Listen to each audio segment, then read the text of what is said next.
Hello and welcome to the We Are Makers podcast. We're Kate and Jack Lenny, a husband and wife team, sharing the stories of makers from around the world. We travel to the makers' workshops, studios and sheds to bring you honest conversations with the people behind the craft, right where the making happens. This podcast is an extension of our quarterly print magazine, our original project born in 2020 from a love of craft and the need to champion makers beyond the digital world. This podcast is a true labour of love, and if you enjoy what we do, there's a few ways in which you can support us. First, subscribe to our quarterly magazine. It's beautifully printed and delivered straight to your door every February, May, August and November, and it's what makes everything we do possible. You can also follow this podcast, leave a review, or if you fancy, buy us a coffee to help us going on those long travel days. Whether you're listening with a coffee in hand or busy making at your bench, let's dive into today's episode. 18 years ago. So you were working steam, so it was your mum and dad's steam fair. Yes. So you're Joby Carter, it was your mum and dad's steam fair, Carter steam fair. We're rewinding, sorry. Yeah. We started Very somewhere quickly. in the middle. So you're Joby Carter, your mum and dad's was Carter Steam Fair, this one, Yeah. .com, don't they? I was going to change my name for that, my default. So Hold on, you that's grew a good up on the publicity fair. story. Sorry. No, sorry, carry on. So you grew up on the fair, and that's where you learnt the signwriting. Right, so let's take you way back. Yeah. Start with my parents. They met because my dad was stock car driving, had numerous cars. He hired a space in a garden of what was my mum's parents. Right. So he met my mum when she was too young for them to date, but was on the radar. Life carried on. They went and did their own thing. They both got married, both had 2 kids. And then long story short, they then got together. Right. And then went on to have my sister Amber, who's a year older than me, lives up in Scotland, myself, and 10 years later, my sister Rosie. So there were 7 of us. Right. Sadly, I lost my sister Miranda. She's passed away. And my dad came from a very conventional parents. He was a policeman, she was a stay-at-home mum. He was anything but ordinary. He just did all sorts of random stuff. He got himself into the Slade School of Art, and to pay his way through that, that's why he was doing a stock car driving, which ultimately then they asked him to leave because it didn't fit their image. And I don't think he was paying enough attention to the art because he was doing well at the stock.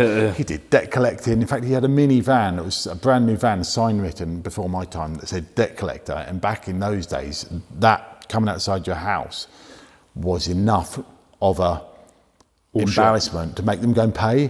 So even in debt collecting, my dad had an element of showmanship to it. You know what I mean? He was Showman through and through. Yeah, he was a bouncer. But his parents weren't interested in any of his interesting things. I think they came to the fair maybe twice. Can you believe that? They lived, yeah. They came to the fair only twice. How long? They were on the fair for forever. Yeah, no, they just weren't interested. And Dad didn't get along that well with his parents and his, they weren't. What can I say? They were very strange. So my mum and dad run shows. So we're talking like military shows, steam rallies. They did antique fairs as well. They did them in Alexandra Palace, big ones, which my dad got bored of and sold, which my mum was always like, why? It was taking money. But my dad was like that. He did things because he liked it. Nice. And he was a collector. Collect gramophones, jazz 78s, enamel signs. Later on, we collected O-gauge trains together, like Hornby and such, little gramophone tins. He loved collecting. And then later on, 45s for the fair and his own personal collection, carnival glass. And the fair was just another one of those collections. Mm-hmm.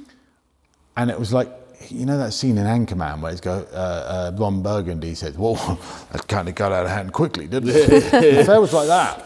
Yeah. So the reason why my parents got into it is because we were putting these shows on and wanting Victorian equipment, steam rides and such.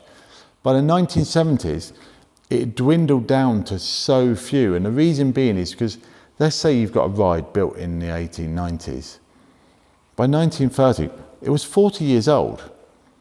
The new ride of the day came out, very similar, an Arc, which did the same thing, went round and round, up and down. It wasn't worth investing in your tired old roundabout. Yeah. So they got left in the yard and they went rotten. Apart from the few, like there was about 12 gallopers travelling in the 1970s, there's about 100 now. Wow. But a lot of them are new builds. Right, okay. Or they're old ones that have been restored with fiberglass horses, so on and so forth. Yep. So, frustrated by not getting the equipment come to the shows, and my dad having an interest. I mean, he produced a magazine called Free on the Floor, right. Actually, a reference to car pedals. It was about cars, and the sideline was about fairground rides. And actually, he bought the steam yachts from a Glasgow scrapyard. Okay. But in the format of virtually scrap metal. Right. Didn't have a steam engine. Just parked it, and he used to say to people, "This pile of metal, that's my steam yachts there," and they'd laugh. And anyway, the Gallopers were bought in 76. They came out in 77, and they were given the name of Jubilee Steam Gallopers. My parents, they had owned a small roundabout, and they owned a striker, but basically totally green to it. And they had to learn on the job, and suddenly these showmen that were friendly because we were giving them business by coming to our shows, some of them kind of turned their back on us. And there's actually a name that showmen that been doing it generations give to people that aren't in the business. They call them Joskins. Joskins. And I'm still called a Joskin to this day by many, which I'm very proud of. Right. So, and they'll use it as an insult. So you don't obviously see it as an insult though. No, I own it. Yeah. So we were from out the side of the business, and we ended up owning the largest travelling vintage fun fair in the world. Well, I was going to ask you, because recently obviously sold a lot of it. How did they feel having to buy all that back from you guys? Well, not much. Not many things went to. In fact, I think only one thing went to a generational showman, should we call them? Oh, really? Your average showman has been in the business 5, 6 or 7 generations. So we're talking back to Victorian days, most of them. And what happened is the business, and they might have been a butcher, a baker, or a candlestick maker. Yep. Or they might have been a hawker, someone who worked markets or something. Yep. And there's this misconception that if you're from a fun fair, you're from a gypsy background, which is extremely insulting. And I'm not taking, saying there's anything wrong with being a gypsy, but their own thing. Yeah. And there's also culture of people, boating people, that their own thing. And there's also all these little genres of different travelling communities. Fairground just basically you're in business. It's just your business happen to be on wheels. Mm-hmm. You move about. So the sensible thing is to live in the wagon and be with it. Yeah. We often think about that about our business. We move around so much, would be as well with a wagon. Get a wagon, get a caravan, get a camper. I found one of yours that was for sale recently, and I looked at that. The old ERF with the... the lorry, number 13. That was it. That got sold on a few times. It's a great truck. So that, it's very frustrating that these things aren't taught about and people don't know, because if people's ignorance gets a bit boring. Yeah. And I grew up with that. I grew up being called names of different that, and it's not like, God, I was given the name Joby as well. I should be really tough, shouldn't I? Spelled Joby. Yeah, it's like the song. Pronounced Joby. Yeah, you eat Joby. It's like what's that song? Johnny Cash. It's Sue, being called Sue. You know the song? No. A Boy Named Sue? Do you not know that song? A Boy Named Sue, I do know a Boy Named Sue, yeah. Well, imagine if I lived in Scotland, then I'd be well hard, wouldn't I? But funnily enough, I'm not. I've always hated fighting. Yeah. Always hated being physical. These hands aren't for punching people, darling. They're for painting signs. God. No, I really don't like, I'm not. So we weren't popular within the Showland community. So few people came into it in the period we came to it. And some were doing it from a preservation point of view. So we were taking this vintage equipment and travelling it at rallies. And kind of that was okay. But the fact we then broke away and started just doing our own fairs and just became travelling showmen, and the amount of times I've read the comment, "You're not proper showman," you know, and you're just a effing Joskin and that, and I just laugh. And occasionally I would, if it's happened in recent years, I would just post a picture of our fair with an aerial shot, massive, and just that's all. Leave it like that. That's all you need to know. That's all. That's proof in itself. And they get all angry, and you know, they're proud of their heritage, which I understand, and it's, you know, it wants celebrating, but the fact we came into it, actually we stirred the business up. There's a big argument for that in craft, isn't there, as well? And there is the, oh, well, you've not been generational in this, and you've not done this, and you've not done that. And a lot of the old building crafts are kind of like that, like thatching's a little bit like that. But if you don't get new blood into it, it just disappears.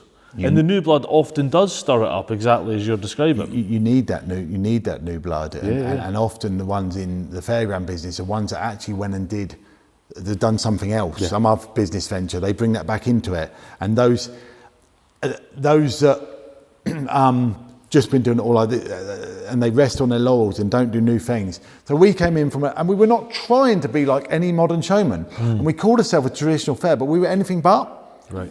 Because new showmen buy new stuff, well, modern showmen, traditional showmen, that's a traditional thing to do. We were buying old knackered stuff, and we had to learn how to restore it, make it roadworthy, make it be able to get a test on it. Do the woodwork, do the metalwork, do the blacksmith work, but what my dad was good at finding the right people. But what we could do is paint it. And Mum was an artist. She went to art school. Okay. So she was like, well, never used enamel before, but hey, what could be the hardest thing to happen? Oh, these horses need painting. Do this, do that. And when we first came out in '77, and I was literally a baby, I can't remember. We didn't have lights on the ride. We didn't have an organ on it, and with no music is not a good thing. In fact, one of the events we went to, we had to put the lorry on and point the headlights at it, and the Land Rover just to light the ride up. You know, we were as green as they come. And we learned. Of course. And we learned the hard way.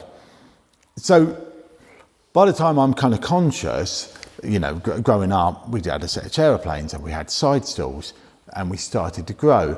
And in the early 80s, those steam yachts I told you about, we managed to buy a steam engine. One guy who had the other set, he'd saved 2 engines. He sold us an engine so we could restore one. Mental thing to do, but restore the steam yachts. And then what happened is, as a family who wanted to be involved with fair left school, we could grow exponentially. Right. So we got bigger. Now I left school in 1990, or was it 91 or whatever. Listen, I was still 15 because my birthday's in August. Right. I did that last GCE, the next day I'm working. Nice. And is that what you'd always wanted to do? Yeah. So going back to school, I've recently, in recent years, been diagnosed with dyslexia. Right. But can you bleep swear words out? You can swear. I'm going to say a really bad word. I think you should swear it out. I saw a comedian the other day, and he said, sort of similar age, and he said, when I went to school, there wasn't dyslexia or ADHD, there was fic. And it's like, that's so true. And you look back and you think of these disruptive kids, you think they probably had ADHD, they couldn't, you know, that was the way they were. And I was just thick. I was perceived as thick by my own family. Right. Because of my inability to read and write very well. And so when you're told that, well, I'm stupid. But what I know I can do is draw. Yeah. I can do art. So my own art teachers would say to me, they give me a pep talk. I don't understand it. We don't understand in the staff room that they're talking about the same child, because you're perfect. You're trying this and really? Another. So art teachers versus English teachers, right? I was a bastard. Yeah. In one class. And also suffered from the fact that I didn't fit in. All my primary school, probably from Easter to October, I'd do 2 or 3 weeks worth of school. I missed all the rest of it. Right. We were off on the road. So obviously when I came back, I didn't have the same friendship groups. And I hadn't had the same education. And my mum used to take to museums and stuff, but like, you know, but I was practical, and you know, I was working. School of life. 6 years old, I was in a side joint trying to, which was, again, Yep. it's photos of me as a kid, working them. And so, when, even now when I do the courses, I have to apologise. I say, I'm sorry, I'm trying to sell you stuff again, because my natural go-to is trying to extract people money from. I can't help it. Yeah. It's just, from a kid. So school of life, I had that sorted. But even to this day, it's embarrassing to say, I barely read. I will avoid reading like the plague. A menu will haunt me. Really? Like, I struggle to read menus. Actually struggle to read it, and often I'll just go for the same ad last time. I always say to my wife, "What do you think I should have, George? What do you think I'll like?" And I'll kind of read it, but it's not going in. Yeah. So it's been a real struggle. So to get that validation, in fact, funnily enough, I'll tell you about this, because anyone who's watching who struggles and not realise they struggle, I've always said about the menus and just reading in general, and I have read books and stuff, but it's so hard. And of course, I've now done 2 books, but it was via Zoom, talking to Scarlett, who would transcribe it, and I'd have to proof it. But the proof in it would literally drain me. But one of the things on the dyslexic test was an A4 sheet of paper, and she said, "Can you read that out to me?" So I read it out to her, and then she asked me 10 questions, and I answered 9 of them. And she said, "Now read this page, but in your head." I read it, and she asked me another different page, different information, 10 questions, and I managed to answer 1. Nothing had gone in. And it actually brought a tear to my eye because of that validation. It's like, I'm not stupid, I just cannot do it. Yeah. So I guess what I did, so combined with feeling stupid at school, and desperately wanting to be popular, which I can admit that I want to. Yeah. Like, so what? Yeah. I'd go into school and I'd clown around. I'd go into, I can remember my first year at school, every day I walked in, I would go into the toilet, get my hair wet, and come in with a stupid haircut, just to get that cheap laugh.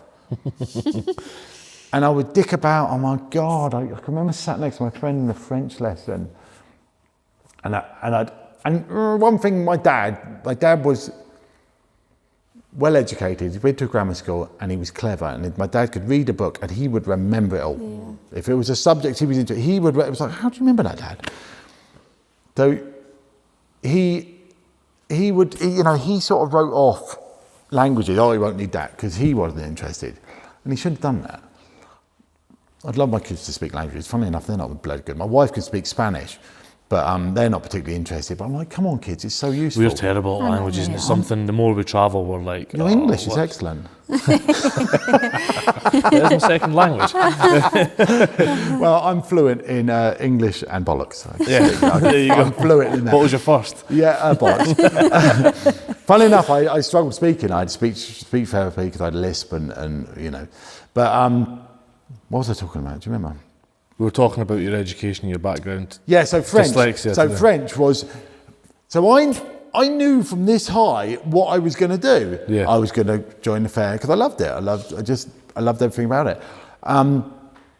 So I didn't need French. So I kind of knew that, well, I might as well have fun now, because the day after I leave school, I'm working. Mm-hmm. Yep. I'm being grown up. I'm working. I'm 15. So I might as well have a laugh now. I don't need education. And that's not a good thing to think. I remember a teacher going mad at me, Miss McWilliams, what will you do if your parents die? You need education. I was like, that's a bit harsh. But like, she had a point, and I was just this disruptive bastard. But God, I can remember sitting in a French lesson. I was sat next to my friend Robert Margrave, and I was always getting him into trouble, and he was getting me in trouble. And I had a pea shooter, and I was like Dennis the Menace. And I'm chewing up paper, pen to it, on a blackboard like this. She turned around, and who did that? Who did that? And I was like this. And I must have done it 3 or 4 times. My mate Robert said, oh, let me have a go. And he chews up this bit of paper. She turns around, it hits her on the glasses. And I'm pretending to work, dying with laughter. And he got the blame for all of it. Whenever I see him, it's what he talks about. It's so funny. So yeah, I was a nightmare. And even technical drawing. Mr. Riley, I played him plagued him, but I was really good at it. And he marked me down. I was going to ask you about that, like certain subjects you were good at. I still got an 8. And now I did try in English because I do it, but we had this, she, bless her, Miss Grice, bless her. She was so bloody soft with us and that, not there's anything wrong with being left-wing, but she was so like, she'd give us a pep talk at the end and say, I'm really disappointed in boys. I think you should be trying to. Well, don't let's mess about then. Yeah. Don't let a group of 6 boys who are dickheads sit together. Like, oh. And why didn't you pick up on the fact I had dyslexia? Surely you knew about things like that. Why didn't you realise I needed special help? Yeah. And maths, I tried. I'm all right at maths. I couldn't do it now. Kids talk about stuff I don't know. But like a multiplication maths game, I play one every night, and my brain works that way. But it wasn't great. So all my exercise books are full of letters. Incidentally, kids, bear this in mind, I tried drawing letters to impress girls. It didn't work. But if I meet them now, they just remember me for, oh yeah, you're great at art, this, that and the other. But that's all I listen to. In fact, it was quite funny. I'm quite a determined person. There was a competition to win the logo or the, I was in House Windsor. And there were 8 entrants and I won. 7 of them were mine. Can you imagine if I had the one? And of course I had no experience. As you come in the door, and I'm sure you'll get a shot of this, and I add to it, is my sign I did when I was a kid. I badgered my dad to let me paint a sign. And it's on the wall because I want people to know you've got to start somewhere. And it's a terrible way of lettering. And it's far overcomplicated and too many colours. The shadow's not right. But that's all I wanted to do. I was probably 14. And then there's another sign underneath it that says Carter Steam Fair. That's when I had started my apprenticeship, because Dad asked Stan, who was our signwriter at the time, we'd had a few. We always used professional signwriters to do the work. And would he take me on as an apprentice? Now, this was 1992, when I was 17. This was at a time when so few people were learning signwriting. A few handful in the country. There's more people learning now because vinyl had come in. What was the point in taking on an apprentice? David Bond said exactly the same. A signwriter, a friend of ours from Texas, said exactly the same. They were just, why would you take an apprentice when you could just cut it out of vinyl? Yeah, and all you're doing is giving yourself a headache of training someone you haven't got work for. Yep. In fact, Scarlett, who I did the book with, Scarlett Rickard, she couldn't get someone to take her on, so she went down the vinyl route with a real interest in signwriting. And she's since done some. She's come to my course, and she will occasionally do a bit for people because she loves it. Yeah. But so there was a whole generation.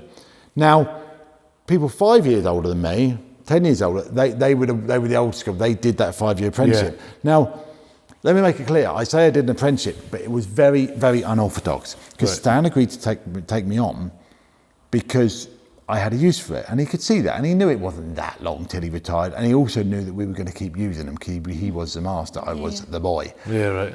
So someone 10 years older than me, their apprenticeship would have, for the first 2 years, they wouldn't have picked up a brush. They would have been sweeping or cleaning out brushes and making tea. Yeah. And then when they did start, they would have sat in front and just done repeated lines for a month. And then they might have done some second coating.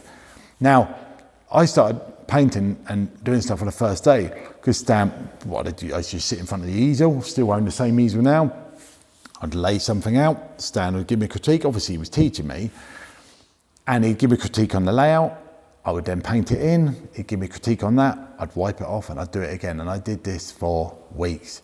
And then there'd be an opportunity. Well, come and help me mark this out, or come and help me come do the second coating. I'll get the muscle memory, and everything I did was give me tips. And he was really mild-mannered, genteel. Never had a crossword with Stan. Well, never, which is amazing, isn't it? Yeah, just like, and it's not amazing for anything other than you're learning from nothing. Yeah. Like, you are going to make mistakes. Yeah. I can't imagine there's many teachers, I certainly didn't have any teachers like that wouldn't want to put a crossword in. And especially if you've come from that background at school to then someone who's just like got all the time in the day for you. But and he had family members who he wouldn't teach. Right. Well, but he taught me, so I was incredibly lucky. And then some days I'd cycle to Wokingham. I always like to tell, I think it's in the book, 8.7 miles. But a 17-year-old getting up in the winter and you find a 17-year-old who wants to do that now? I'll lift. And I was just so determined. And then I would come home and I was starting my own business within the fair. So I'd got the strikers and I was restoring those of an evening. I'd help my parents do bits. The strikers are a ride, right? Strikers are a hammer test your strength machine. Right, yeah. It was my dad's first tool. He then passed it over to me and I did that up and I started that on that season in 92. So that was like your little... That was my business. In the fair. It then grew. You know, that was the whole... So this is the thing, is I wasn't just doing signwriting. I was doing it in the winter and then I was on the road starting my business plus working for my parents. You know, the hours were crazy. And then back in the winter, you're a little bit rusty, get back into it. So after that first winter, I wasn't going back to stands, but every time he came over, I was working with him. My dad's like, this stand, because so the yellow sign in the corner we cast steam for the direction. That was, so I was with Stan earning nothing. He was just teaching me for free. I wasn't earning a penny. And even if I was doing helpful stuff for him, I was just sucking it all in. And he gave me, Dad cut out all these yellow boards out of plywood, paint them yellow, and said, "Here, son, paint cut off steam fair. No, point left, point right, point forward. 50p each. Piecework." Yeah. It got me quick. And they're not good writing. They're not great. They're not great signs, but they. And funnily enough, you know, most of them got nicked over the years, we went on to using, you know, printed ones just on comics because they get nicked and what have you. And I found a few in the pandemic, and I sold them for 50 quid each, so I got some more money. Annoyingly, though, I'll probably get more for those now. But I've got one left, and people always want to buy it, and I won't sell it. And also, you'll see over there, so that's got age 17 above it, and then the book covers have got, you know, age 45, age 48, or whatever. Just to say. So has all your stuff got ages on it? No, only those over there. Just because.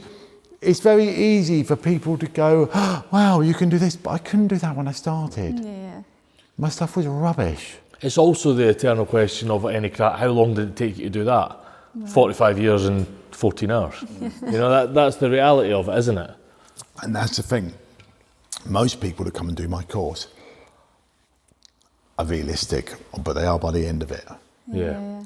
And I always say to people, you know, to master something, you've got to do 10,000 hours. So you've still got another 9,960 to go. Yeah. And that often sinks in. And what I say is, when you walk through that, you're spinning round. What I've really achieved is I've got hold of your shoulders. Now I've told you the right direction to go. Yeah.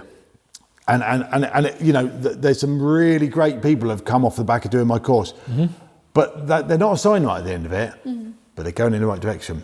Yeah. And that's they the know thing. What signwriting is, not just what it looks like, but so what it is. So if you think you can pick a skill up in 40 hours, well, you're a muppet, aren't you? Yeah, quite. But if you think you can pick it up by yourself in 40 hours, you're really going to have the shock. I saw someone the other day said, if you think a professional is expensive, you should see what an amateur is going to cost you. Yeah. And I have had people do the course. What do you think I should charge an hour? Based on the speed you're doing that at the moment, probably at £2. Yeah. What? Because they've heard of signwriters making £30, £40 an hour, but you're years away from being justifying that. Yeah. And it can be, you know, before we started doing this, we were talking about, you know, there's signwriters better than me or just fantastic at a certain niche that might not be doing as well as they deserve to, because unfortunately in this world they haven't got the social media. Now, something great, if you could survive out of fantastic. Some people have just got a reputation they've built up over years and this customer base, you're lucky. Yeah. Now, I happen to enjoy it and it works for me because I'm not trying to get work. I'm trying to get people to do my course. I want worldwide. Yeah. And I've got books to sell and products. So I'm a completely different kettle of fish. I turn down 90% of inquiries I've work to do. Really? Yep, because I don't fancy it, can't be bothered, too far away. Yeah. Or, I get the inquiry, I've had a graphic designer do something. No. Yeah, right. Don't want to know. So that's another whole question, isn't it? Like, signwriting isn't just the putting the paint on the board, is it? Signwriting is the design of it. It's the everything. So if we go back to when I learned because I wanted to do fancy stuff for the fair. I never wanted to be a jobbing signwriter. Never.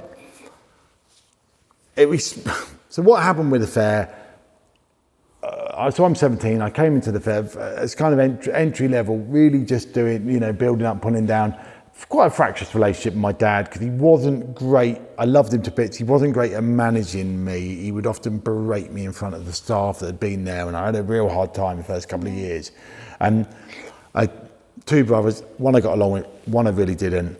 And it was hard, but I stuck at it because I basically loved it. And there was an element, well, what the hell else am I going to do? Funnily enough, I actually went back to my history teacher I did get along with. And I think he was a careers advisor. And I said, I know this is crazy, but I know what I could do with. I could do with doing national service or something like, but without being shot at. Well, that's called the army. You don't get that option. But I actually knew, I kind of looking back now, the problem me and my dad had is we were too similar. And we were both like lions, and Dad was top dog and keeping me down. So we had this real conflict. We'd have an argument every day about something. I'd drive him mad, and he'd never tell me he was proud of me, maybe once a year, but he'd tell other people. Yeah. So we had that, real old school, and then there was his, I look back, there was his dad, who was a policeman, who wasn't too proud of him, and just they had that relationship. So you kind of, and you try and correct that with your kids. You think, God, what can I do to not be like that? But I loved him. Yeah. And I had great respect for him, but he was a bugger, Yeah. And he would keep, and also I had this thing where it's Stan, and I look back and I think I totally understand. Stan would always get the top stuff, but he was the master, and I still see him that way. And I still use Stan until really recent years. Really? Yeah, I'd get him to help me on things. If I thought he'd make a better job of it, I wasn't like, well, let me do that. No, I'm going to get Stan to do it. Till 4 years ago. I think Stan will know how to lay that out better than me. No shame in that. No shame in that at all. I think where it's respect and it's knowing your limitations, and just loved his work. And there's an alphabet back there he did for the book, All the Front to the Fair, he did 2 for me because I wanted that in there, And Aaron, who I taught, he did 4 in there. So that book, All the Front to the Fair, was 20 of mine, 6 of 4 and 2 of theirs. Of other people's, yeah. Is that common in the signwriting trade that people will get? Is it quite an insular trade, or is it quite a community-based trade? So, Stan, growing up, would have known a few signwriters he's met on the way. The letterheads community, which we know now, which is where signwriters get together, wasn't a thing, and the internet wasn't a thing. You tended to work in a radius. In a radius, and occasionally you might be on holiday and see another signwriter and get chatting and talk shop. Now we live in this amazing time where people get offered a job and they call in, other signwriters to help them with that job. I try and help. If people want a job done, I had an inquiry of, I want something done in up north, and I'm like, I'm sorry, I don't know anyone who's there. If it's London, I'm likely to know people. If it's Bristol, Bath, I'll put them on, because I will take little jobs on. And funny enough, on this open day coming up on the 3rd of May, when's this podcast going out? Is that going to be out of date, that one? 3rd of May. What do you want to? It'll probably go out that week. Nice, okay. If not, 21st of June, when the next one. But I'm going to try something where... What's your plan, quickly before we go on to that? The open days, your 3rd of May, 20th, you're going to try and do them every sort of 6-7 weeks? Yeah, nice. And then... And it's just a full open shop, isn't it? It's like, just come in here. Free tea and coffee. My whole ethos is... but I also ask other signwriters to come along. Oh, cool. Just come and demonstrate what you do. Not selling stuff, just sell yourself. And funny enough, someone came in and, will you do this for me? And I said, actually, no, speak to him. He's near you and he's better at that. Okay. And I think, because I do so, truthfully, I do so well out the book, I do so well out the courses, and I'm good at marketing them, that I can spend a lot of my time doing stuff for me that in turn does well online, gets seen out if I go and do shows, gets seen here that I sell more courses and I sell more books, and it's like perpetual motion.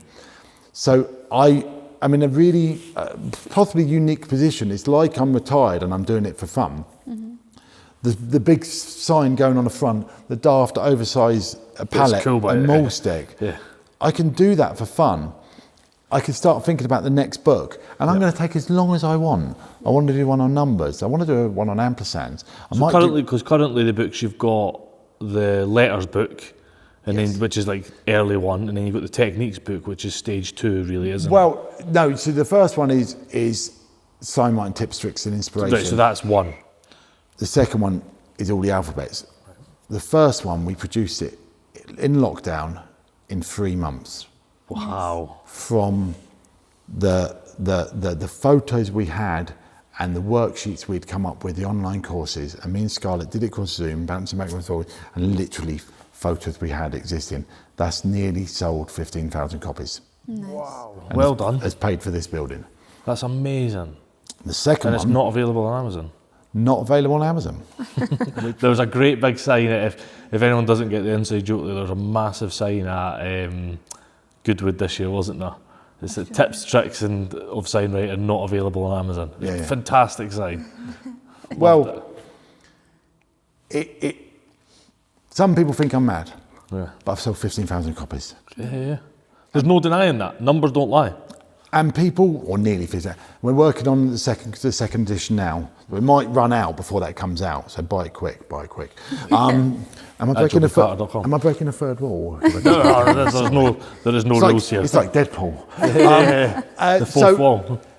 And so is it the fourth wall? The Fourth wall. Fourth wall. Oh, sorry. Right.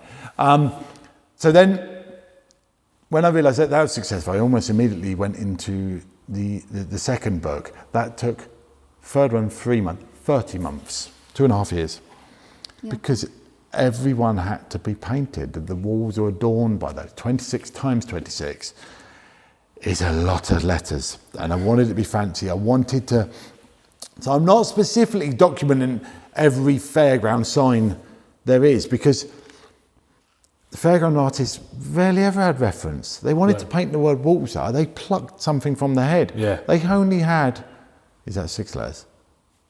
I can't count. They only had those letters to worry about.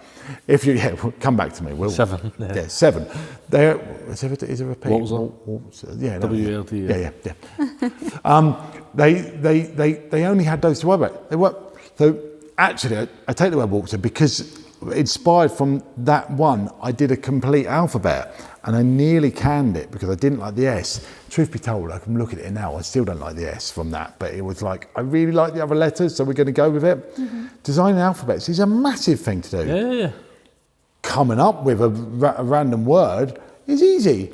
So it's a concept no one had done before. So there's not every, but there was huge inspiration from Sid Howe, from Fred Fowl, from all these different artists that had created words to try and come up with something that people could use. Now, obviously, I know they were going to get used potentially out of context. You know, someone putting a bit of Fred Fowl on a canal boat is completely naff, but that's up to you. Why is that naff? Well, because if you're being traditional, Right. like really trying to make it right, you actually want to use something more akin to this, curved side, well, not sort of like that, but not like that, without those bits in there. That's kind of Duffield, who's an artist thing. But they had their own set styles, and in regions and that, and I'm not, I don't know much about canal art, but I know it looks right. But that said, they wouldn't have been living in a 50-foot boat. They would have, the first 40-foot would have been full of coal, and they would have been in 10-foot at the back. So it's all bollocks. You can put what you want on there. And if it's not vinyl, then we're winning. Yeah, right, absolutely. Actually, I did a post about someone that had this god-awful lettering on a boat, this vinyl, and I said, because I think it was, there's this it's called Rosewood.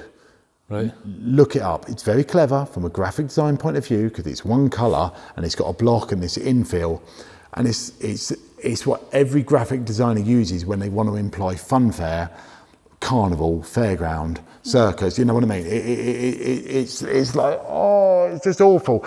And now this is a problem with the way it is. So back in the day, and I know we're hopping about from here. It's like a time hop. It's fine. So back in the day, traditional signwriters, they had their styles and they got paid to go into a pub. The person in the pub didn't have a reference. They didn't have a lecture set book, which is what I copied from. They just said, do your thing.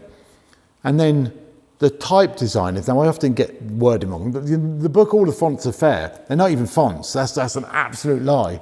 It's just, but the play on all the fun of the fair was too good to resist. But fonts, and there's a description in the book, because typography and fonts, that is a set of things. You might know better than me. I'm a bit embarrassing as to the description.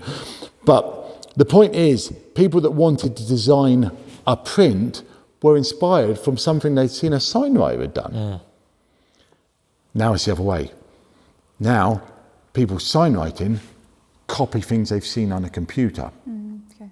And lots of them print it out and they stick it on and they paint it. And that's not signwriting. I will say that is not signwriting. That's colouring in. Yeah. Okay. A signwriter... The spacing as well, isn't it? I remember we had the fortune of going around Waco, Texas, and looking at a lot of the old signs painted on brick with David Bond, and he was showing us like you can tell that one's been taken off of a computer, because look, that spacing between those two letters, yes, it's the same as that spacing, but it shouldn't be, because those letters should come in on each other. And because they're all in squares, imprinting it's kerning. And funnily enough, I saw someone the other day, and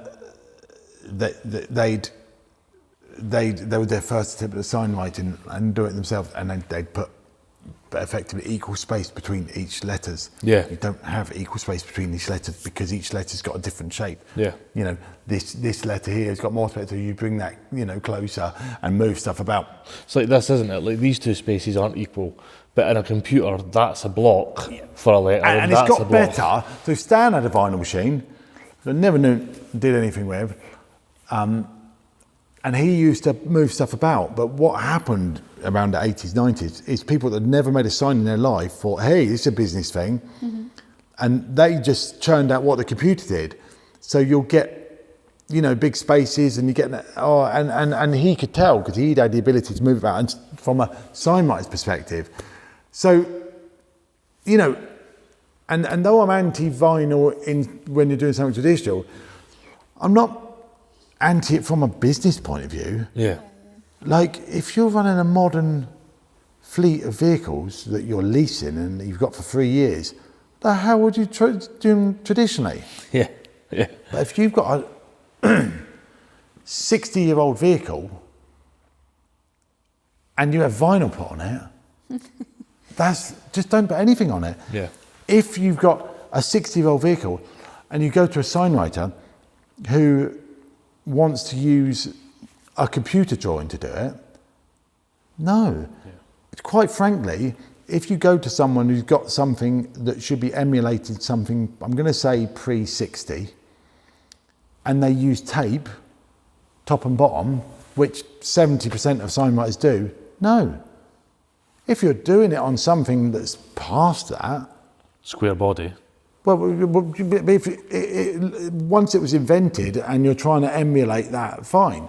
But when I see someone signwriting a 100-year-old steam engine, and they've printed out it from a modern font that hadn't been invented, and then they use tape top and bottom. You're like, what you did? What are you doing? Yeah. I hear that. And this is something they might have spent hundreds of thousands of pounds to buy, but you can't find the right person. Who did you have build the boiler? The washing machine repairman? Yeah, no. right. You went to someone who was trained in building a boiler. Mm-hmm. I see engineers who build steam engines, say they build a half-size one, and they get it in their head that they want to paint it as well. So, but that's like me. What if I want to do it? I know I can paint it well. Well, why don't I have to go at building it? What's it going to be like? So when these things were built, each individual trade, if it was a fairground ride, the blacksmith built the bit in the middle, the woodworks built the platform, they built the roundabouts, the coach painters did the painting, the decorators did the decorating, the signwriter did the signwriting, the upholsterer did the upholstering. All these people that had done their 10,000 hours to produce that. But then, I kind of get it, you want to restore something in that, and some people do master it. But some people, they've got this incredible thing they've built, but they're insistent they want to do the painting. And they just fuck it right up. And you think, why? So I never had that mentality. Because growing up, we had a carpenter, we had a blacksmith. We either in-house, or we took it to the right person for the job. That's what I learned from my dad. So I still, to this day, when it comes to gilding, whenever possible, I'll still get Aaron to come and do it because he's better than me. Yeah. I did gilding on the sign and I had a hell of a job doing that. I can do it, but I'm not as good as someone else. Because they're a gilder. Yeah, because he's particularly good at it. I've got rough thumbs, I'm just not good at it. It's okay to say that. So if I do a gilded course, it'll be Aaron teaching them, with me. If it comes to script, if we get help with it, I'll pass it on to someone else. I'm talking, because I'm not good at it. Even casual, which so many signwriters do and love it, and it could be a real bread and butter, the one that pays your mortgage. I've done a bit of it, and I've tried a bit of practice. I've got examples up there of alphabets I've done, because you still need to practice. Yeah. I'm not good at it. Someone made an inquiry the other day, they wanted it, and I just said, look, honestly, you're better off trying to find someone else, because it's not my thing. It's good to know your limitations. But anyway, we're going to rewind back. We're gabbing on. So going back to, I learned signwriting, I joined the fair, that's all I wanted to do. My business was growing every year or a couple of years. I'd get another bit of equipment. I'd work in the winter. I'd work for my parents. In the evening, this is your showbiz equipment. Yes, the fairground. And then I got a set of swing boats, and then I had to line the legs. So suddenly you get good at lining because you got that much of your own stuff, and you get good. You have to get good. And I'd have, bits of fancy lettering, and of course they'd be, off the scale in terms of what I was trying to achieve because I was keen and do stuff. Plus, very useful to have a signwriting apprentice on the door. So Stan would do a bit, I'll be working with him, second coating. And back I can remember, I might say to Stan, have a look, I'll be up a tress. How does that O look all right? Because we'd drawn it by hand. Mm-hmm. Yeah, just add a bit of weight, just on the top there. I knew just what he was talking about. And I'll do the same to him. Stan would say, how does that look from back there? No, that's fine. Just the bottom. Just wipe a bit off. You get the eye for it. And we never used a computer. Everything was drawn by hand, warts and all. I didn't want to, and I didn't want to use tape. And that was the thing. Stan did use tape because he was a commercial signwriter. This is the thing. He had to compete with other people and do the price right. He told me this great story. He went, I think it was a football stadium, and he asked a quote to do all the steps. And Stan, with other interests and being a bit shrewd, and he came in with a quote much cheaper than anyone else. Yeah. And he got the job, and he screen printed it. Oh, okay. And just touched up the bits that he needed to, and did this job in a fraction of the time. A fraction of the time. And the person was really pissed off. But he said, I've got, and he paid him, and it's just so funny, And yes, I could see that tape, if you're used to using it, could speed a job up. But I was never interested because what we were emulating was equipment that was done before it had been invented. And being a purist, I didn't want to know. So it's that purist thing, isn't it? Yeah, it is the purist thing. So most people would take that off. Yep. But because I got that quick, I had to, by doing my own stuff and my dad's stuff. I mean, I'm talking, thousands of feet of lining. Then I'd have that line done before you taped it off. Yeah. And then when it comes to stuff, you get good at it. And so I can afford to be a purist because I've come from a different, but then when someone wants it done traditionally, you're able to do it. Whereas a lot of people, they can't do it. A bit like me not being good at script, they're not good at lining, so they come up with excuses and say, ugh.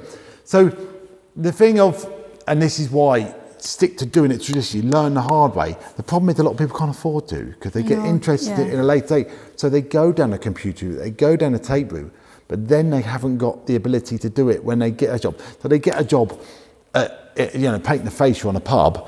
And I see it all the time. I just look at them reeling out this perfect drawing that's come from a computer and they put it on there and they do a great job of painting it, but it's soulless. But then if that same person, they're 50 miles from home, says, while you're here, could you paint ladies, gents, live, love, laugh, cross the bar, which you'd refuse to do. But say they want something else, and you're like, well... I don't have my laptop here, I don't have my printer. Yeah. Whereas a sign writer, snap your lines on, mark them in, go. And that's the stuff I love. Yeah. Do you think that's the bit we've lost from traditional sign That's the writing? bit that's in danger. Yeah. So, you know, when I teach the course, everything they do, they've done. Now, I do a lot of scaling up because it's a really good way of learning. Mm-hmm. But we scale up, normally by 3 to learn. But I say specifically, you don't want to do that forever. This is a way of learning. So what I teach in the 5 days isn't what I was taught. It's what I've adapted to be able to teach people in that short period of time. And that's what makes it... You done something with your books with the scaling up. I remember you telling me last year when we met you. Did you? There's a certain size you wrote all your fonts in, didn't you? That's a perfect scale to then write them from. 30 millimetres. So when I learned, it was literally a letter set book. And I'll let you show you what the book I learned from. So it was lettering this size and the standard state. You know, work it out from that. And I keep doing different fonts. And you'd be like, and it might be something mad like 11 mil, something really like annoying. But you get the ethos of it, and you want to be able to give them reference, and so, you know, let's just say the O is that wide. Well, how wide is the H compared to it? You know, you can do that as a sign writer, but ultimately as a sign writer, when you've been doing it years, you've just got it in your head. Yeah. You know, because back in the old days, they wouldn't give you reference. You just had these things you did, you know, sign writers would knock your stuff out all day. Yeah. So the idea of the second book, all the fonts of the fair, so that people weren't copying from computer fonts. Yeah. It was a sign written font for people to sign write. And that's a big difference. Yep. You see people just, but funnily enough, the 2 of the fonts we use to make people learn and scale up is this Roman, which is a fairly modern one, and Clarendon. But that's because it's just a really clever font with all these nuances, right? That make people study it. The whole, if once again, if I go back, sadly, my dad passed away in 2000, and we were faced with: do we stop? Do we carry on? And it's all we'd ever known. Yeah, of course. So we carried on. Mum took over running the fair. Us 3 boys were heavily involved. My sister had, none of my sisters involved, other than my sister Rosie, but she was just 15, and she kind of came into the business on doing food and stuff, and, you know, used to help at weekends, obviously. She loved the fair. And then over time, to sort of speed up, one of my brothers left and went into other stuff. 11 years ago, I actually bought my other brother out. He was still involved, but in a smaller scale. He went and got a job teaching and you know, doing other stuff. So I ended up with it kind of all on my shoulders, thinking I'd do it forever. Now, amongst that, in 2006, I started teaching signwriting. It was really a case of, the person who gave me the idea was a guy called Phil Spate. He started Craftsmaster Paint. He was a canal boat painter.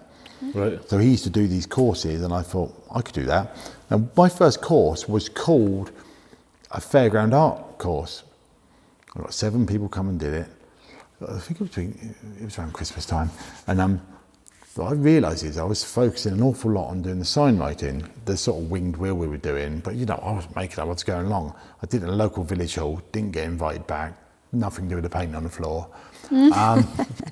And I thought, I'm onto something here, this is good. And, you know, it wasn't a lot of money at the time, but funnily enough, on that first one, Aaron did my course, who went on to be my apprentice for 17 Aaron years. that we met at Goodwood last year. Was Aaron at Goodwood? Was Aaron at Goodwood last year? No, I don't think he was. No. Who was the young Welsh guy that was there? Different guy.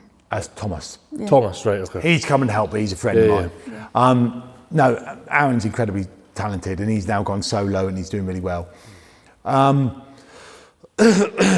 So, and I thought, well, I'm on something here. I started doing it. Now, this was before I was doing anything on the internet. This was putting adverts in magazines or going to shows and promoting it with leaflets. And, you know, people used to pay with checks, and it's kind of crazy. And then the next year I did 2, and the next year I did 3. And while the fair was still going, I was up to teaching about 5 a winter and cramming them in. and doing it in a workshop at home, which I did for years. It was successful, went well, and by the time I left the yard, got a big following online, yada yada. Now, we carried on for it. I was running it. The pandemic came along, out of nowhere. I can't travel a fun fair. I can't do my courses. This could be a problem financially. There's 7 of us working for the firm, traveling a fair, plus an additional 15 more, 10, 15 more, depending, to travel the fair. And they'd just come back to start the season in March. And I'm like, I might have a problem. You might not be able to give you a job. And they were living on site. And I didn't kick any of them out. I said, stay as long as you need to. I'll try and give you a day a week's work doing something. And we were locked down at home. And I'd actually poo-pooed the idea of online courses. And there was someone, it was Paul Meinkoff, who was running an online course, and he's still doing it now, and he does well. But I thought, well, I've got to do something. Got to diversify. So I thought, there's this thing called Zoom. What's all that about? How many people can have a Zoom call? 100? Oh, I can do that. So I decided to do it £30. I've got my mic on, I've got my camera off, you turn yours off. You want to ask a question, ask in the chat function. And I did it with someone, instant success. Really? So really peanuts. This was for 5 hours of learning. In fact, I had other people contact. But you could do volume at that stage. Volume. Because the way I saw it, they weren't getting the same value as if they were in the same room. Yeah, which I think is the right way to look at it. It was a crazy time because we were locked down and we'd never seen anything like it. It really helped me mentally because I had something to do. I was literally at home. I wasn't down the yard. Yep. And I bought a burner phone, so I had 2 cameras on. It was chaos. I was dropping things. I was swearing accidentally. I was out of shot. Oh my God, it was so funny. We were doing a gilding. And later on, as I added courses, we were doing a gilding one, and we were doing it at the yard at this time because we were out of a specific lockdown. And I was holding the camera and talking through Aaron and answering the questions. And Aaron bent over to do something and poked his arse into the camera with his arse crack out, like here. And there's 100 people pissing themselves online. Aaron, you might want to move that. And it was great fun. And there was all these people that were doing the same course again, just to social, and they became friends online. Oh, good. And it was this crazy time when, what was that bloody program? The Tiger King was on. Oh yeah. And there was this, references to Carol Baskin and people doing memes and sending them to me. So I was on fire, I was feeding into this and I had so much content when everyone's all but the people are locked home. So built this immediate community, and I went from, our website, Carter Steam Fair, went from there to sell people tokens to suddenly, I need to put posters for sale online, and then my tagline ended up being don't forget to buy a poster. And then it's like, well, we need to get the books online, the Carter's books. We need to get some signwriting stuff online. And in the end I was selling, but they were doing a course where you can actually buy the die bond of it, you can buy the brushes, you can buy all this stuff. Well, let's make more sticks, let's make the palettes. I'm the first port of call to and that's continued. That's its own revenue stream. That's amazing.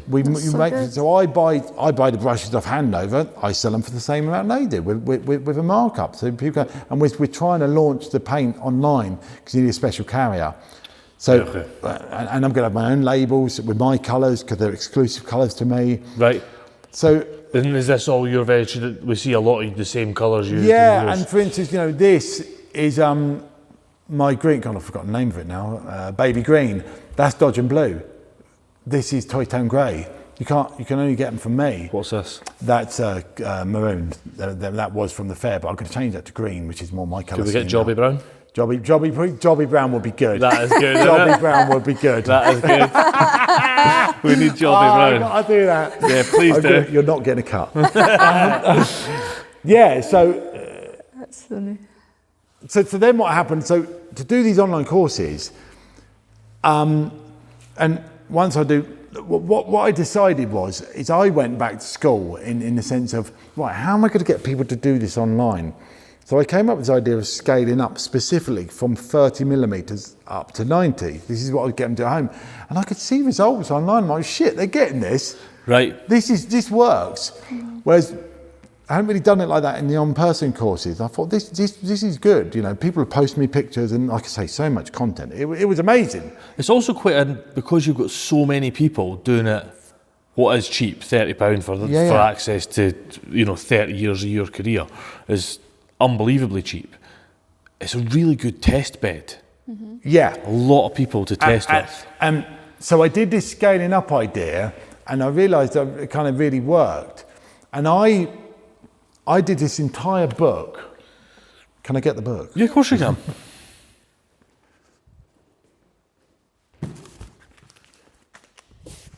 This is jam full of stuff. So I did, this is also full of drawings that I did. So, I was making drawings purely because if I did it once, I know I could do it again. Yeah, okay. And bosh them out. So I was selling signs that I could post. That, I did the word Foden, the Scammell, numerous times. So it is worth making a drawing, coffee and cake, and I turned those into mugs. And, basically it's going back to running a side joint on a fun fair as a kid. Yeah. What can you do to make money? And I was kind of in my element, in a sort of stressful time. Now I've got to find these bloody alphabet. Where have I drawn it? I know they're in this book, the Union flag, look. Where have I done these? Cut this. Here's this book in there. There's so much junk in it. You did this book? Surely it must be, mustn't it? I might be absolutely amazing. Oh, look, there's one of the letters. What's that from? Is that from the... No, that's just a random letter. Might be completely different. I'm sure it was this book. There you go. There. Nice. So what I did is I did it myself. I scaled up to 90, and I did the entire alphabets so that I could show these on camera how to do it. And it turns out I hadn't looked like letters like this in years. And it made me notice things that I hadn't seen. And so the way I was teaching was completely different. And it turns out that white on a camera flashes when you're doing a Zoom call. So it was completely useless. Oh no! It wasn't useless. It was a really good exercise. And I've got a sheet over there, and that's similar to what I started doing on brown paper. That's similar to what I would do on one of the courses. So I would draw it and do this. And then I thought, well, what else can I do? Let's do one on fancy lettering. 5 hours worth over 5 days. But they'd come back every day at 7 o'clock or whatever. I still doing the 30 quid. And then I did brush strokes, just using brush strokes. But every Thursday, and this was just off the cuff thing. I had all these people learning to draw letters. I said, I got an idea, because we're in the pandemic. I said, I'm going to do an auction, and whoever bids the most, I'm going to paint you a sign. And I had a bit of old fairground step. I'll paint you on there. And I said, we've got an hour. I reckon I could do 12 letters with an hour. So maximum 12 letters, and I will paint it for you. Live on the call? Live. So we'd do a bid, and it might have got 200 quid. I said, the money's going to charity. It was a local children's hospice. And I would paint it. And I loved it. It was showboating. It was just brilliant. And they liked watching it. So there wasn't, even though there were... proper showground stuff, that, innit? Even though they were learn about about drawing, this is like... And that was like the most popular thing in the week. So whichever one I did, there'd be this little interlude on a Thursday where I'd paint someone a sign. And there were people missing out and gutted, I'll do it next time. So they would come back again. I had some people do virtually every one I did. Even if I did learn about letters 10 times, they'd come every week and do it. Because they were sociable and they were having a laugh and they were being churlish and stupid on the comments. Some people, they didn't like that. And of course I had people from America that would have to stay up or either get up early, and it's LAX, there's a college out there. Yeah. And I got people doing that. Even though they were learning for me as well. And of course they were struggling with my English and, what was that you said? And it was pandemonium, but it was fun. And at one point, I was doing a 12 o'clock one in the day, because then I was catching people I was doing one at 5 and one at 7. And when it was hot, I was jumping in the hot tub in between. They couldn't see that. But they wouldn't see, I was living in a nice house and that. I'm playing the hard done by thing. But I'm not an artist. But what I was doing is, I didn't take furlough. I could have. That everyone else on the firm did. And I made no one redundant. And I was keeping everyone going. And because of those courses. Because of those courses. And here's the thing. From running the fair, which was a real business of passion, and I kid you not, every Easter we'd be in debt. I'm talking 5-figure sum. Wow. Every year. And then you'd spend the next few months paying it off. You'd make money to get you through the winter. The winter would last longer than the money. Every year you'd be back in debt at Easter. You'd go back out. This is what you do. And it was a real business of passion because we loved the fair. So we made money, but we spent it all. I never managed to buy a house off the back of it. I never managed to buy a shed like this. Yeah. My parents. But you did from your art. Yeah, but my parents owned the yard. In fact, I took less in wages than my signwriting courses generated. Those 5 signwriting courses. Really? So I basically did the fair for love. And when I think about it, it's like, that's been wired up funny. Now. The first time I wasn't in debt at Easter, and I really wasn't in debt, was 2021 after the pandemic when I hadn't been travelling the fair. Really? From the new businesses that I'd have to create in those 12 months. From the courses, from the book, from the signwriting supplies, from the signs I'd sold, and even doing a charity signs on a Thursday, which incidentally raised, I think over the couple of years of those online courses, raised about 11 grand. Oh, brilliant. Yeah, which was so nice. Yeah. And that was great. And did you find that because you've been doing larger volume Zoom courses, that there was then more demand for your in-person courses? Well, so it was a risk. So I couldn't wait to get back to the in-person course. And this is the thing, I should probably do recordings and do online courses. But I'm a people person. Yeah. I like being in a room with people. And I like people passionate enough to get off their arse and come here and get taught by me. Yeah. But what it did, so what I think I did about 9 or 10 variants of courses. I did a how to paint a horse course. I did a fairground art course. I did the gilding course. Did I do a lining? I can't listen. I genuinely even did a course called A Course for the Sake of the Course. Nice. It was literally called that. So. Yeah, and I think people appreciated me doing it, and I appreciated them doing it and buying stuff, and I was selling stuff, and I made a limited edition poster and all sorts of stuff. And I said to Scarlett, and she was in lockdown, I said, look, why don't we make the book we always wanted to make? Because we talked about making a signwriting book. We had never had time because of the fair. Let's do it. So we had Zoom calls every week, and we put this book together, and it was thrown together in a good way. It was a lot of thought. Now I had the decision, what am I going to do? Am I going to give a bit of information or am I going to give it all? I put it all in there.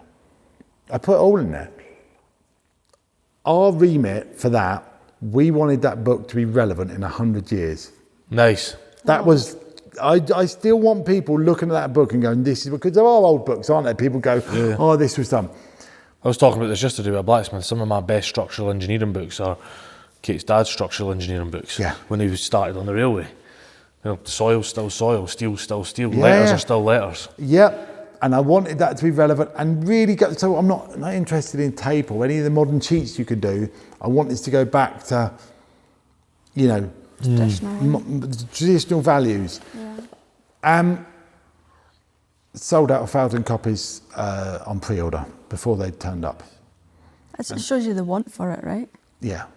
And off the back of all these people, thousands of people that had done the online course, I just hit it at the right time. Yeah. And funny enough, Mike Meyer did a book that was due to be done, but presumably the publishers canned it because of the pandemic.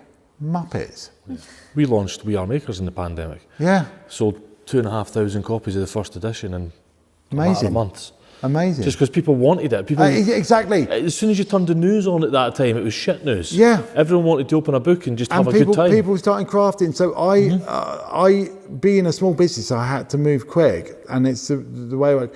But also the whole way that book's written is from a neurodiverse person who's visual. Yeah.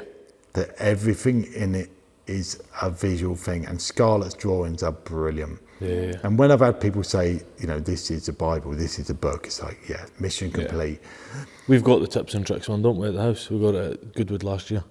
And I didn't envisage it would do that well. And then, let's order more. And instantly I thought, well, I'm going to start on the next book. And of course, that ended up to be a monster. But I'm still glad I did it. It hasn't sold as many copies, but it keeps selling. Yeah. It just keeps selling. And that is, it's just amazing. It's changed my life. So I was determined to get the fair back. That was the love of my life. Love the fair.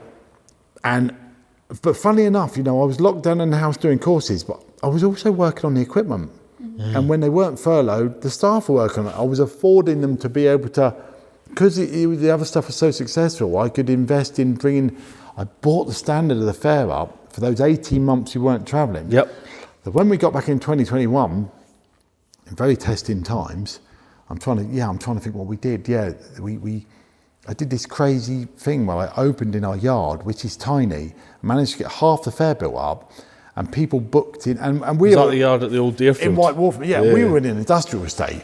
We're not where you go to a fair. Like, you wouldn't have done that before. And people, because we had this booking, and I've got a very, very clever wife, he built this booking system where 10 people could book on one because we were in tiers. So a member of staff could take 10 people round and put them on each individual ride. So I didn't need to staff it all. I needed half the staff. I was taking a fraction of the money, but the profit was sensible.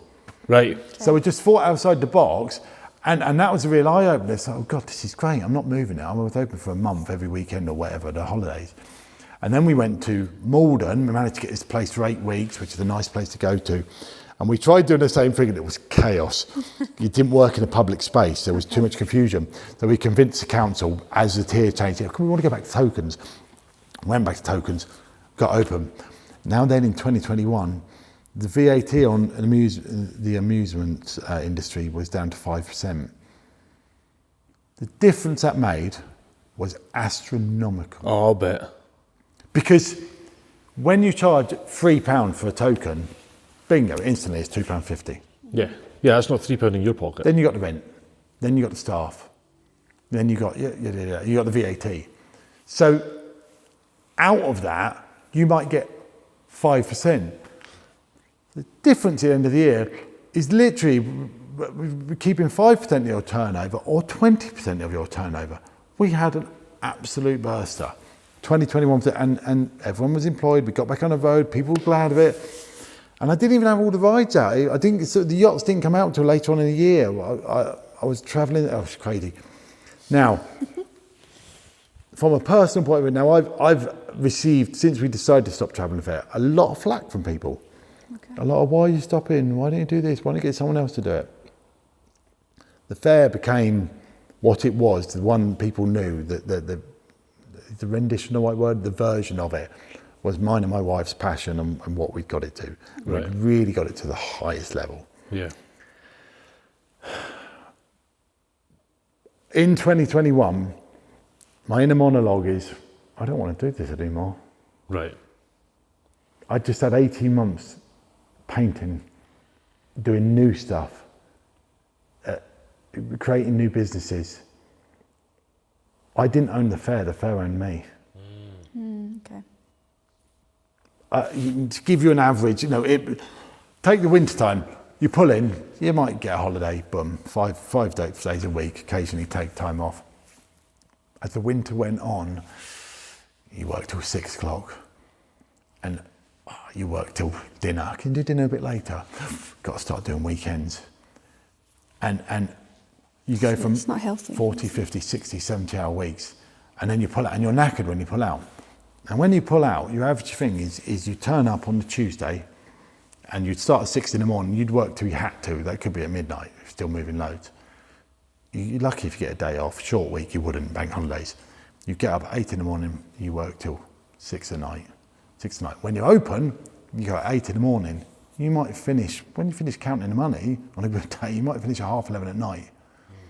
The next day, you'd get up, you might start at 9, and then you'd be taking the fair down when you're shut at 9.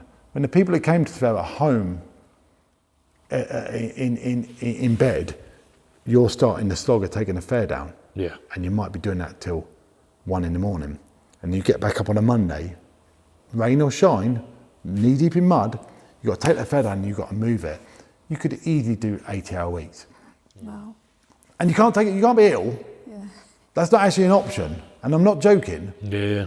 Just get on with it. You have to do it. And you've got all these dozens of people relying on you. Not only the people you employ, your tenants and all their people. There might be 50 people dependent on you. Mm-hmm. And if I have got ADHD, I ran on sort of adrenaline. And I could do it. I could move 300 tonne of funfair with the right or wrong amount of drivers and all these people, and I would make it work. And I would walk onto a field with blocks of wood and I'd decide where all the rides are going without a tape measure. Yeah. I'd just mark them all out, being able to lay out a letter and help that. Yeah. And you keep all these people, all these balls in the air. It's like, what am I running on? Yeah. And in that 2021, I was like, this can't go on. Now, when we decided to sell it, we weren't trying to sell it to someone to travel it.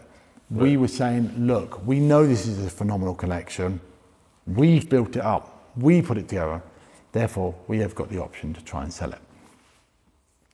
No one was going to take it on and travel it, that size. That sounds arrogant, but it just wasn't going to happen. It would have deteriorated. And when we stopped, people asked why. We didn't let it deteriorate, and people say when. Mm-hmm. It was a kind of crazy standard we got it to, but I'm very proud of that. Mm-hmm. 2 seconds, keep going. Got camera's died. Yeah. So yeah, we were saying, so you got to the point where you were a slave to the fair. But it felt like I owned this national treasure. But this is another thing. So one of the VAT is like, why am I, I'm being screwed here. Yeah. We were private keepers of heritage. No government grants. We were like, take a classic Formula 1930s Formula 1 car and put it against today's cars. That's what we were kind of trying to do, you see. We still had all the same hassles. And I tried applying for a couple of grants in the pandemic, nothing. Tried asking our local council, who we were ratepayers to, could you help us? Could you give us a site where we could, open up permanently or for a long stay so we haven't got the expenses and the problem with the pandemic. The pandemic on. Bear in mind in the war, there were stay-at-home fairs where they would let showmen sit for months. Oh, really? And have blackout fairs.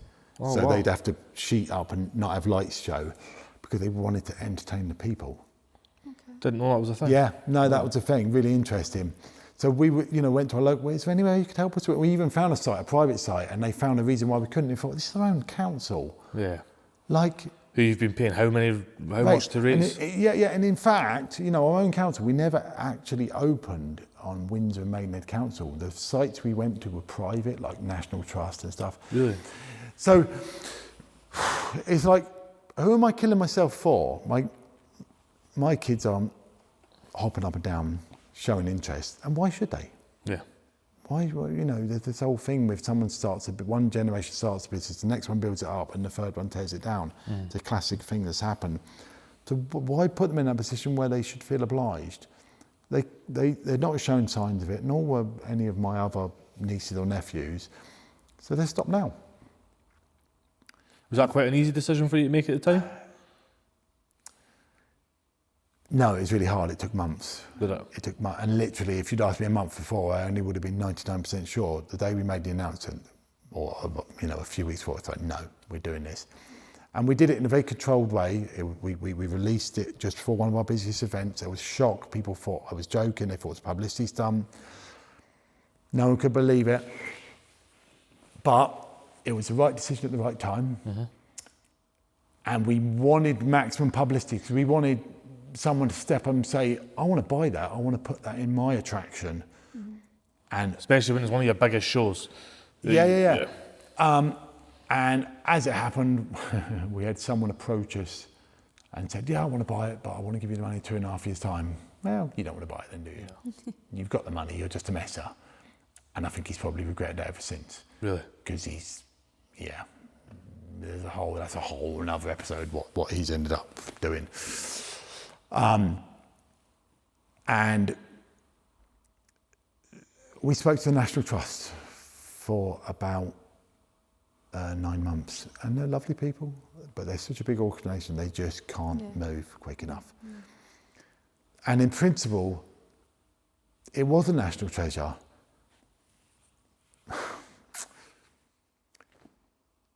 It was me keeping it together. I actually had an investor. He's a businessman. And I didn't realise kind of who he was. He's called James Sinclair, and I think he does a podcast. Right. He owns Rossi Ice Cream. Oh, okay. And numerous other businesses. He's like a compulsive business owner, and he came to see me, and I didn't know him from Adam, and and I could see him clocking it all. And in the sort of hour we spent together, he had ascertained that business was running because of my input. Right. And he wasn't going to invest in something because it would have fallen, and I've seen him talk about businesses like that. You don't want to, and if you want to make a business to sell, you want to make it be able to run without you. Yeah. And honestly, it couldn't have. Yeah. And that's just the way it goes. It's a family business. And I just decided, and my family, we didn't want to do it anymore. Because I'd seen a light, I'd seen other things. I'd never had the confidence that I could make a living from doing anything else. And what I realised was I could, and I could turn my hand to anything. You know what's really interesting about it as well is that you think, and I think a lot of people, especially the schooling system teaches you this, is that you do this so you can do, again, we spoke about it just yesterday. Like Kate and I have no formal education in publishing a magazine. No. I'm a project manager, an engineer, Kate's a product designer. And that's how we managed to publish a magazine. Yep. In the same way yourself, you ran a show, but running a show wasn't your job. All the jobs within running a show was your jobs. And they were the marketing, the showmanship, the balancing all the plates. And that's what allows all this to be a thing, right? I think a lot of people get stuck in that. They're like, oh, well, this is what I do. It's like, no, that's not what you do. That's the title of the very specific ingredients that make up your job. All those ingredients can be placed elsewhere. I think, though, fundamentally, I'm an entrepreneur. Yeah, and now, absolutely. And now, I've ended having decided to sell the fair. Right, what are we going to do now? And to be honest, it's been hard because it was my whole identity. It was what I did. It was a bit like in, Christopher Reeve's Superman, where he hands his power back because he falls in love with Lois Lane, didn't he? And then he gets beaten up in a bar. You're old enough to remember that. I know the scene. I met Christopher Reeve, by the way. Yeah. Oh, what a guy! When I was a kid. Yeah. I'm currently doing work for the guy whose granddad first made him fly. Oh, really? Yeah. Yeah, special effects guy, one of the original effects guys. Yeah, exactly that. He was wonderful, really nice man. Sad ending. So we, and now interestingly, in the end we decided we're not going to sell this as a lump, and actually probably not the right thing to do with it, because if the right person with loads of money had bought it, and we had interest from America and everything. Oh wow. If the wrong person had bought it, they've just destroyed it. Right. So I had someone, there was a guy called Gary Rivers, lovely guy, and he was so passionate about the fair. He lives in Sweden, that he was trying to run this thing to save it, and he got all these, this petition and all these things, but who are we petitioning to? Who's going to listen? The government's just been through a pandemic. They should have said, you know what, this is a national treasure. This needs the right people. Let's buy it. There's £5 million, put a building up, and people could put it in London, and people could enjoy it forever. But then you need the right people to run it and the people to understand it. Now, there's a certain supposed heritage theme park that was saved in Margate, it's my friend, the outside contractor, who's come in to provide the fairground rides, because Joe Public wouldn't know what to do with it. Yeah. Because they tried it and made a mess of it, and they bought all these rides, and they were the wrong rides, and they got packed up, and it's real specialist. It's very specialist. It's so specialist, and I grew up, knowing it and did a great job of it. But it's also specialists within that speciality. Oh yeah. Like steam boiler specialist, that's a specialist in itself. Like we talked about earlier, signwriters, the carpenters that are doing the board work for it. There's so many specialisations within that specialisation. Because really, you weren't selling a fair, you were selling an industry. Because that's all was there, was a steam industry. You were what was left of the steam industry. So what we decided to sell the stuff off separately and really found it good homes. And in actual fact, the last 2.5 years, we've been working on stuff before we sell it, so it goes out the door perfect. Nice. So I'm not really that far ahead financially, but it's felt like the right thing to do. And one of the things I sold was a Dodgem to my father-in-law. Okay. So it hasn't gone far, and in actual fact, he's taken it out this year, and guess who's going to go and help him? For nothing. So we've got friends in the business, and I don't have many friends in the business, called the Hortons, who have vintage equipment. Mm-hmm. They bought my skid ride. Right. They bought the big wheel that my father-in-law had that never made it to the fair. Right. They've got their own aeroplanes, they've got their own gallopers. They're called the Hortons, and they've managed to secure 4 or 5 of our old venues. So I get to the best of both worlds, where I can go to these places I loved, because I do miss the places, and just do it for fun. Nice. So that's kind of gone round in a full circle. And from my point of view, it will help satisfy the people that are missing it. Well, here you go, here's something. But it wasn't, we didn't sell them these places. We've helped them and said, use this as a reference. They've had to do it naturally, but every other day there's a phone call or a text, which I'm perfectly happy to help, saying, what do you do about this? What about the toilets? What about the car parking? Because they're starting at Pinckney's Green in May, which is a real baptism of fire. So as friends, we're help. And I'm just really happy that someone's taken up the mantle, and it's a little bit of weight off, because there was a huge there's a level of guilt for stopping to do it, but you can't feel guilty. So, and this is the thing.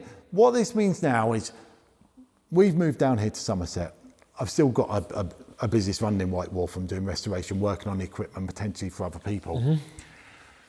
And the kids have got to school down here. We've bought a new house, and we had a transitional period where I was staying at the father-in-law's and doing a 45-minute commute to school. I didn't have a workshop. I did, but I was tucked away and no company, and it was quite a tough time, actually. I decided, so we moved to Wales. Right, I'm going to get a temporary shop, because I could do Wales, courses. not Wales. Yeah, Wales, not Wales. I can get a temporary shop. And I found this next to school uniform shop, hidden away, bloody freezing, this shop. And I thought, I've got enough signs, I'll just go and fill it up with signs. And I went there every day from 9 to 5 in the freezing cold. I was cycling in again, back to the old days, but it was only a mile and a half, and opening up. Now, one day I took £9, that wasn't very good, but other days I took, 4-figure sum. Yeah. And I really enjoyed it, because I love people, and they come see me paint, and I was selling stuff, and it was great at Christmas.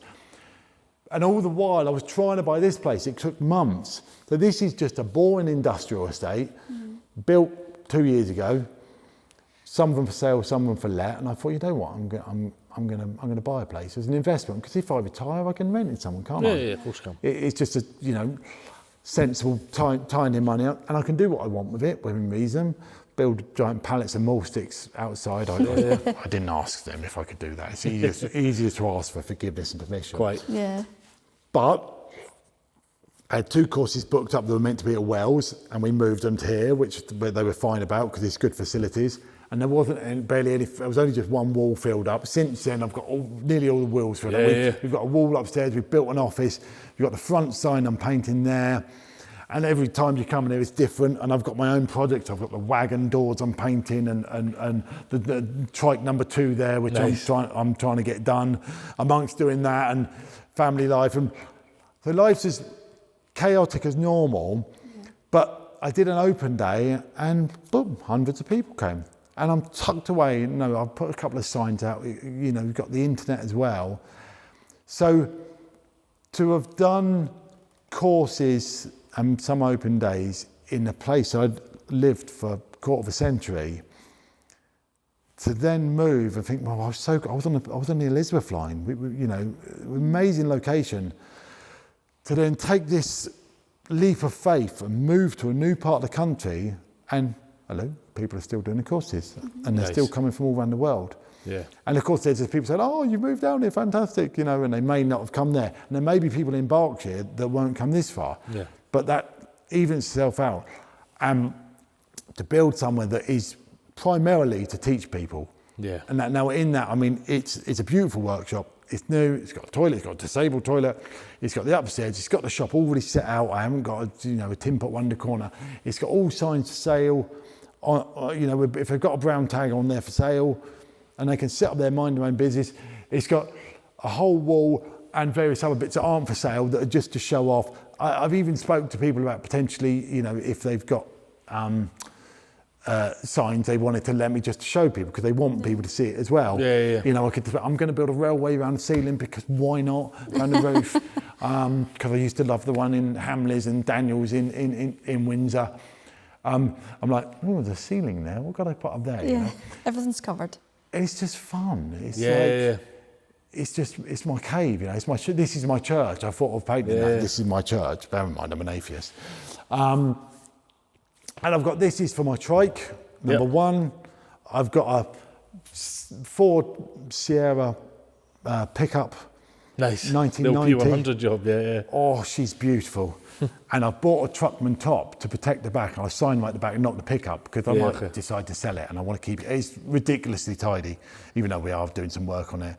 The heater matrix needed fixing. It's ended up in the workshop having all this stuff done. It's also a 35-year-old car. We're doing the under seal and stuff, and that's only, it's not very practical because I've got two kids and it's only got one seat. But it's got a pickup bed though. Yeah, but people of my generation, they go, "Oh my God, look at that!" And then they'll look, and so just getting my name out. So I've got signs out. My daft dad joke. I've got a letter, letter R that said, "What's a pirate's favourite letter?" And it's put dad joke sponsored by Joby Carter. It's ridiculous. But most people go, "What?" But I've got a very distinctive name. Yeah. And if they keep seeing it, they go, what's all this about? Yeah. I've just got signs advertising my next open day, and we got a lot of local people. So next time, if it's busy and they can come and see someone demonstrating a skill that's very rare for nothing, why not? I really like the idea of your open days, and I like the fact that they're just painted in full-size font on the front. Like, if you swing by and it's closed, pop your head in the window, see loads of cool stuff. Oh, well, that's the date. Pop it in the calendar, bugger off, get on with your day. But also, last time I had a few signwriting friends come along, and my ethos is, come here, promote what you do. Yeah. Hopefully you'll get work out of the back of it. It's not just, I want all the work, because actually I don't want to do many jobs for people. But if I can make other signwriters busy, that's more people are potentially going to learn. So it's not exactly a conveyor belt. Now, a lot of people I teach, my course is very popular. If I teach 15, if I've got 15 people, truth be told, it's 3 of them are top of the class, and maybe one of those might go on to make it a profession. Right. The 3 at the bottom are going to struggle, but they still enjoy it. They just haven't got, it's not the aptitude. And there's the floaters in the middle that are all great. It's very rare that people don't buy supplies when they do my course. Just to try it. I mean, maybe 1 won't buy supplies. So 14 of them will buy paint. They get given free brushes. They buy an easel. They buy, so they're going to go and do it more, aren't they? Yeah. Now, if at the start of it, I don't know, let's just say half of them were hoping they could make this a profession or a side profession, by the end of it, it'll be a quarter of them. Now that's a bit negative saying, well, I've made people realise it's hard, but what's wrong with that? It's a skill. It's a skill, yeah, and not all skills justify instant gratification. No, but that a lot of people like, but this is a great hobby. This is so therapeutic. This is so satisfying when I get it right. So what my course has, like I say, my course isn't the equivalent of your first 5 days of being an apprentice. I think people would be pissed off if they paid 725 quid and I make them sweep up and wash me brushes. It's straight into, right, let's learn about letters, let's draw letters, let's scale them up. And that wasn't the way I was taught. It's different. It's something I've adapted that makes people look at letters like they've never looked at them before. That's what I tell people. And they say it. They come in on day 2 and say, oh my God, I was looking at this, I was looking at that. I've never noticed this before. You've looked at millions of letters, millions, but you've never really looked at them like I'll make you look at them. Yeah. And it gives people this great appreciation. And some people, you know, I speak to them a couple of years after, they say, oh, it's brilliant. Yeah, no, I still do a bit, but I got such and such in to do my canopy because it's made them realise that they're not good enough yet. Yeah. But then there's people. But it's also opened their eyes to there is people out there that can do it. 100%. There's people gone on to do wonderful things. I mean, one person, well, there's numerous people that have gone on and make it a profession out, but one person I love her work. It's a girl called Hannah Sunny Whaler. Okay. And she's just great. She's got such a great style. And, you know, she was interested, and I think she was doing murals or doing stuff. And then she came and did my course. But then she went on and you know, good people. I say to people, look, once you've done my course, go and do David Kynaston's, go and do, you know, Jed Palmer's. They do different stuff to me. Go and learn from people. And there's a guy, Ross Hasty. Do you know Ross? Don't think so. Ross is Scotland. Okay. What's his signwriting name? Just Ross Hasty Signs. Is it? Because there's a couple other signwriters that go by different names back home. But I don't know how. Ross started when he was 15 or 16 or something stupid. Oh well. I've never taught him. He went off with various different writers for a few weeks. He went out to Mike Meyer in the States. Oh, did he? He went off with David Kynaston. He went off with other people. Wow. And he soaked it all in. And he's just got the aptitude. He's so good. Do you think that's important for a craftsman? To just suck things in from all over the place? Well, I think the point is, you will get the old timers giving it, oh, you should do an apprenticeship. Have you taken on an apprentice? No, I haven't got time, this, that, the other. No, I haven't got time. I can't. So they're not there. No. Like, a few people will do it. So now people learn in different ways. So take, for instance, Thomas Jones, very, very imaginative Welsh name, who you would have met at Goodwood.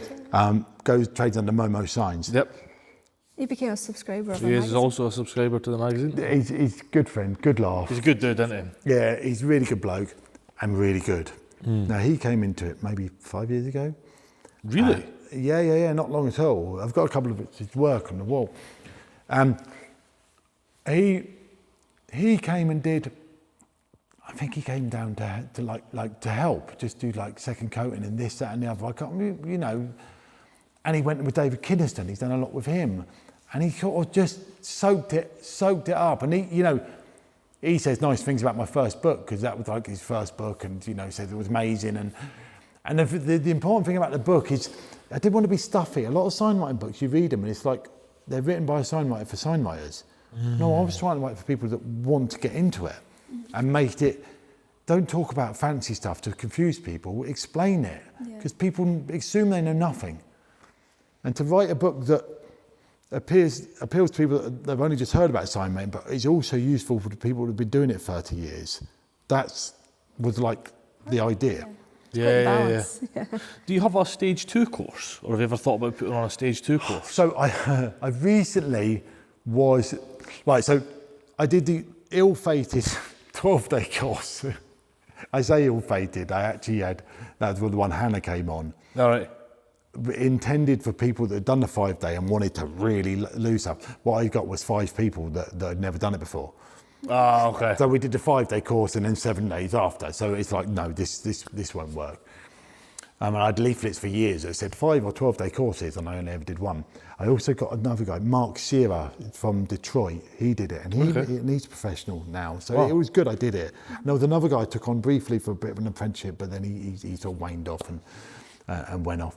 And another guy who was pretty good. So it was great. But I do other courses. So I do a coach painting course, I do a lining course.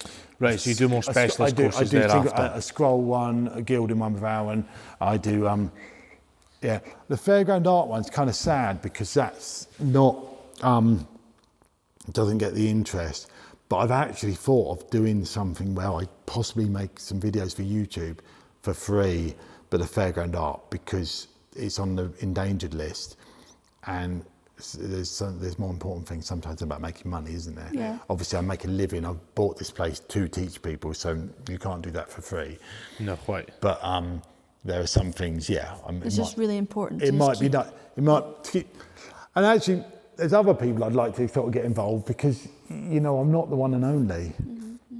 There's all these different styles and things people are particularly good at. Yep. That would be nice to do. To capture and so watch this space on that. We'll see. But can't remember what we're talking about now. What are we talking about? Everything. Just everything. That's what I do. We're just talking about. But so mainly now you're just doing the courses, aren't you? I say just as if it's a small and undertaking. I've got events coming up, so I'm going to the Bath and West show. They've just asked me to come and demonstrate. Oh, cool. I'm going to V-Fest, Dubfest, I don't know, one in Bristol. The Volkswagen one. Yeah, Dubfest. My father-in-law takes his arcade, and they've asked if I'd come and dance. So I'll take the two. That's what the trike's for. Yeah, nice. And on my next opening day, I'm going to try this. So I've got blank signs that might have a line around it or a shape, and that'll be, I don't know, it'll be 30, 40 quid each to buy the blank sign. And then I'm going to offer to paint a letter, 2 colours, for a tenner a letter.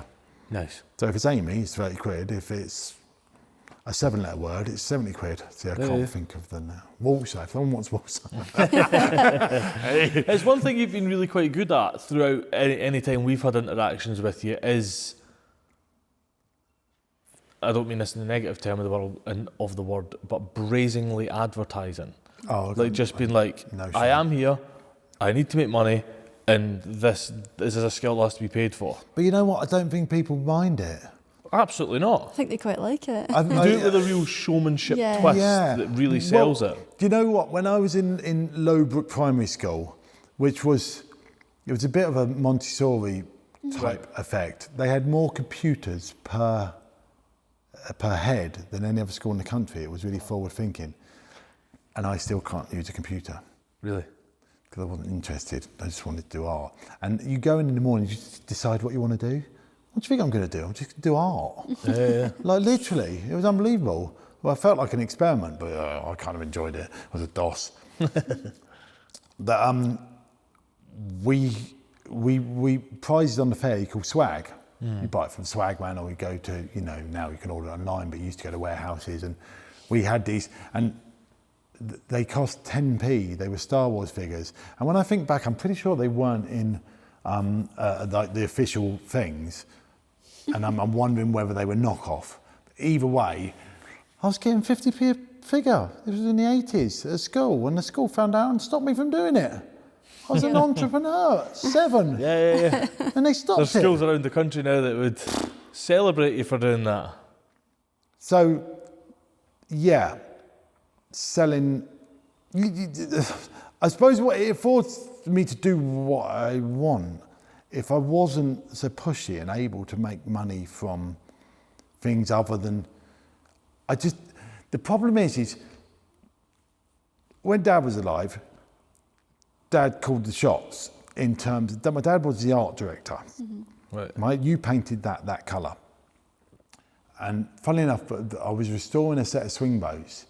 I was 20, 21, 20. And he didn't actually get involved with the colours. He let me get on with it. And when I finished it, I thought, I've just painted the colours Dad would have done. He'd sort of, I'd learnt from him. He was a real coloursmith, very clever. But Dad decided everything that went on the fair. He was a dictator, Yeah, right. And Mum did fabulous paintings, but he'd often be things he'd suggest. I was like, God, he was a bugger. He was a bugger, Dad. I can remember he bought a set of jets. It was about in '97. And I said, Dad, you know what would work as a theme? Zodiac. You've got 12 cars, 12 things. Why don't you name them all star signs, And I'm not into star signs, but it's the Zodiac jets are the fun 12 thing. of them, yeah. Oh, no, I won't do that. No, that's not good. About 3 days later, he came up with the idea of naming them the Zodiac Jets and calling it.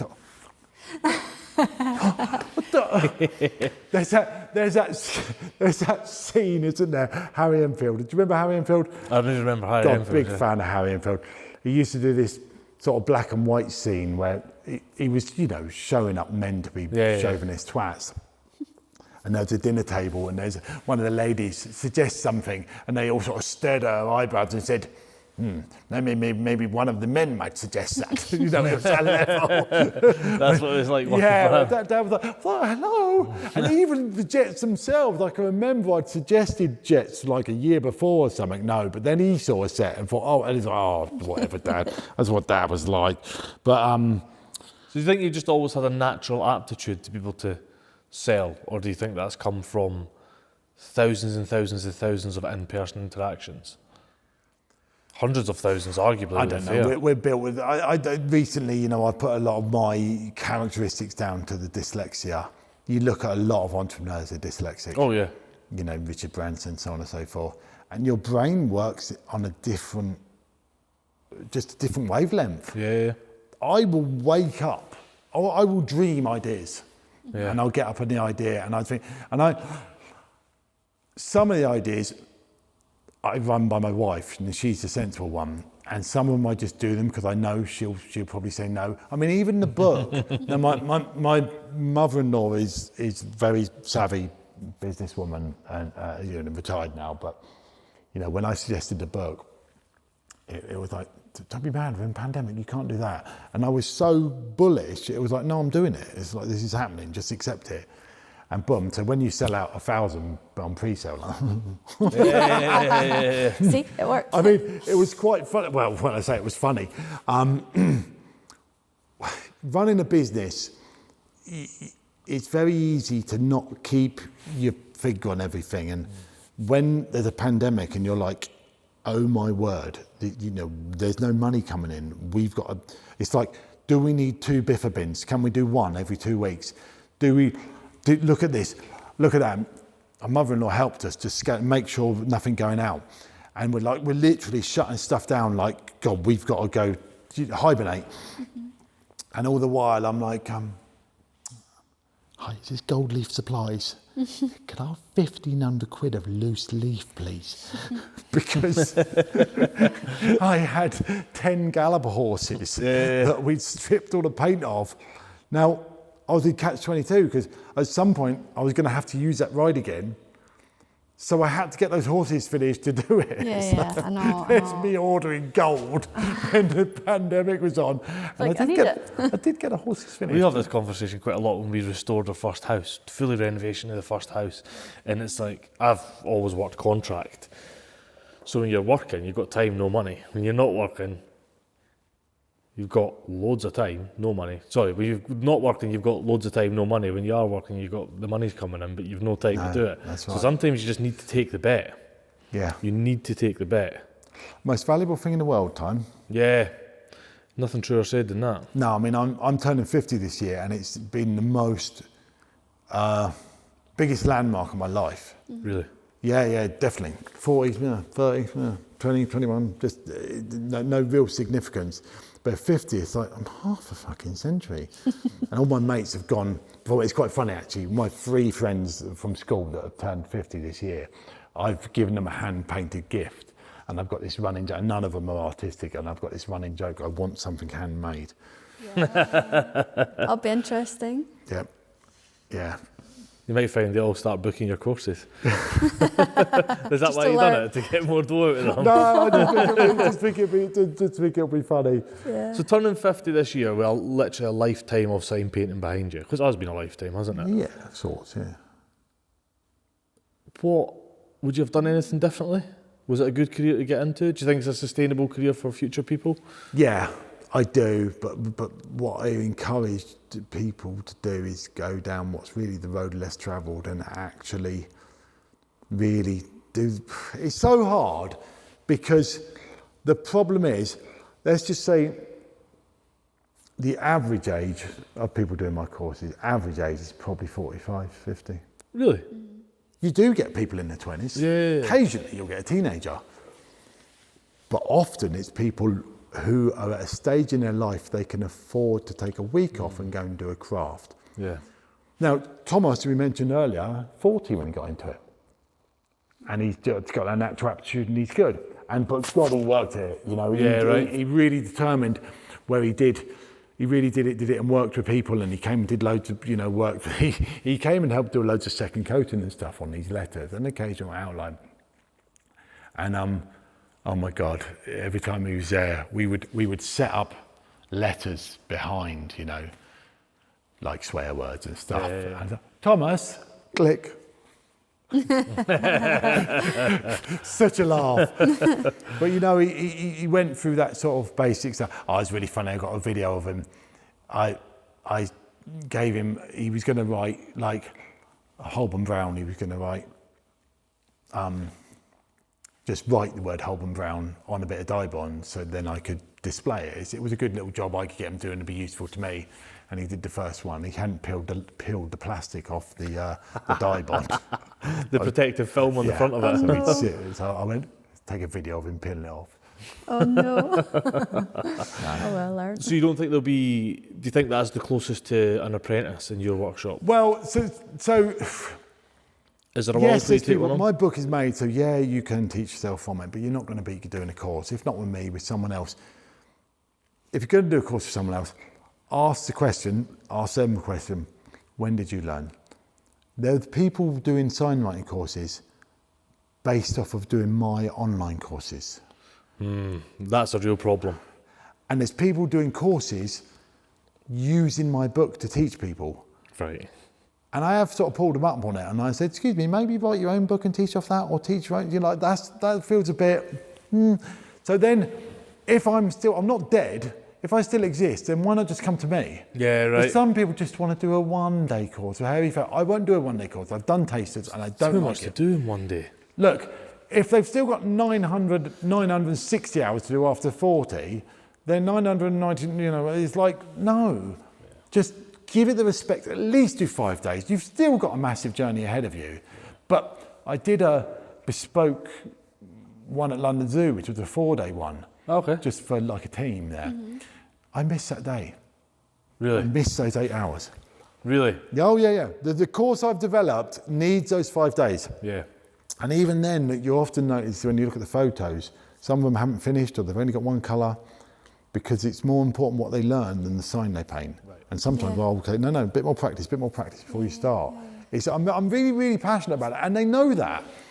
And every course I do, the first day, don't pick up a paintbrush, just drawing letters. And I always think, oh God, they're not enjoying it. You know, I have this sort of doubt. Yeah.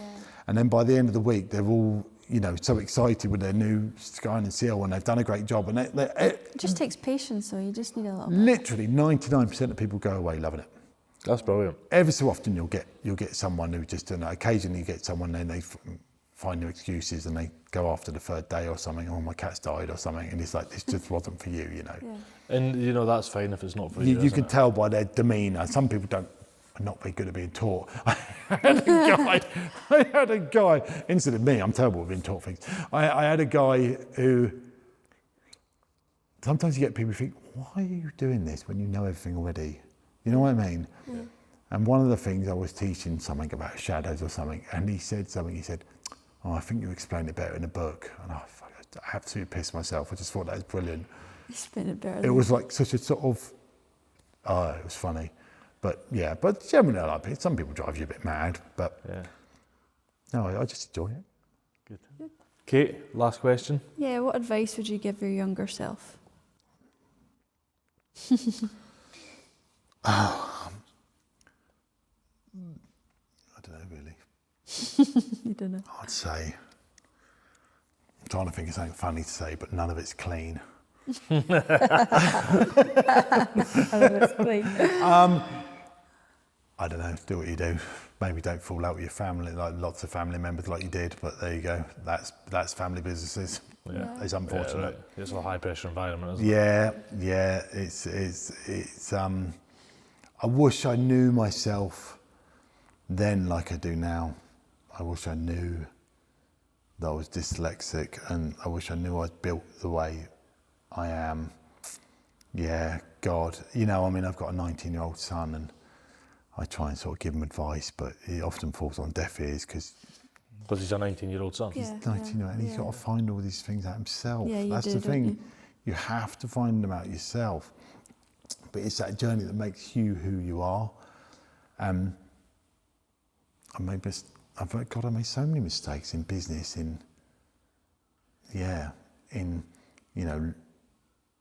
maybe be a bit kinder in employing people in my early years. I was a bit, of a brute, and I kind of look, my dad wasn't great the way he treated me, so maybe I took it out on other people or whatever. To be perfectly honest, I used to be running the fair, I was a slave driver. Yeah.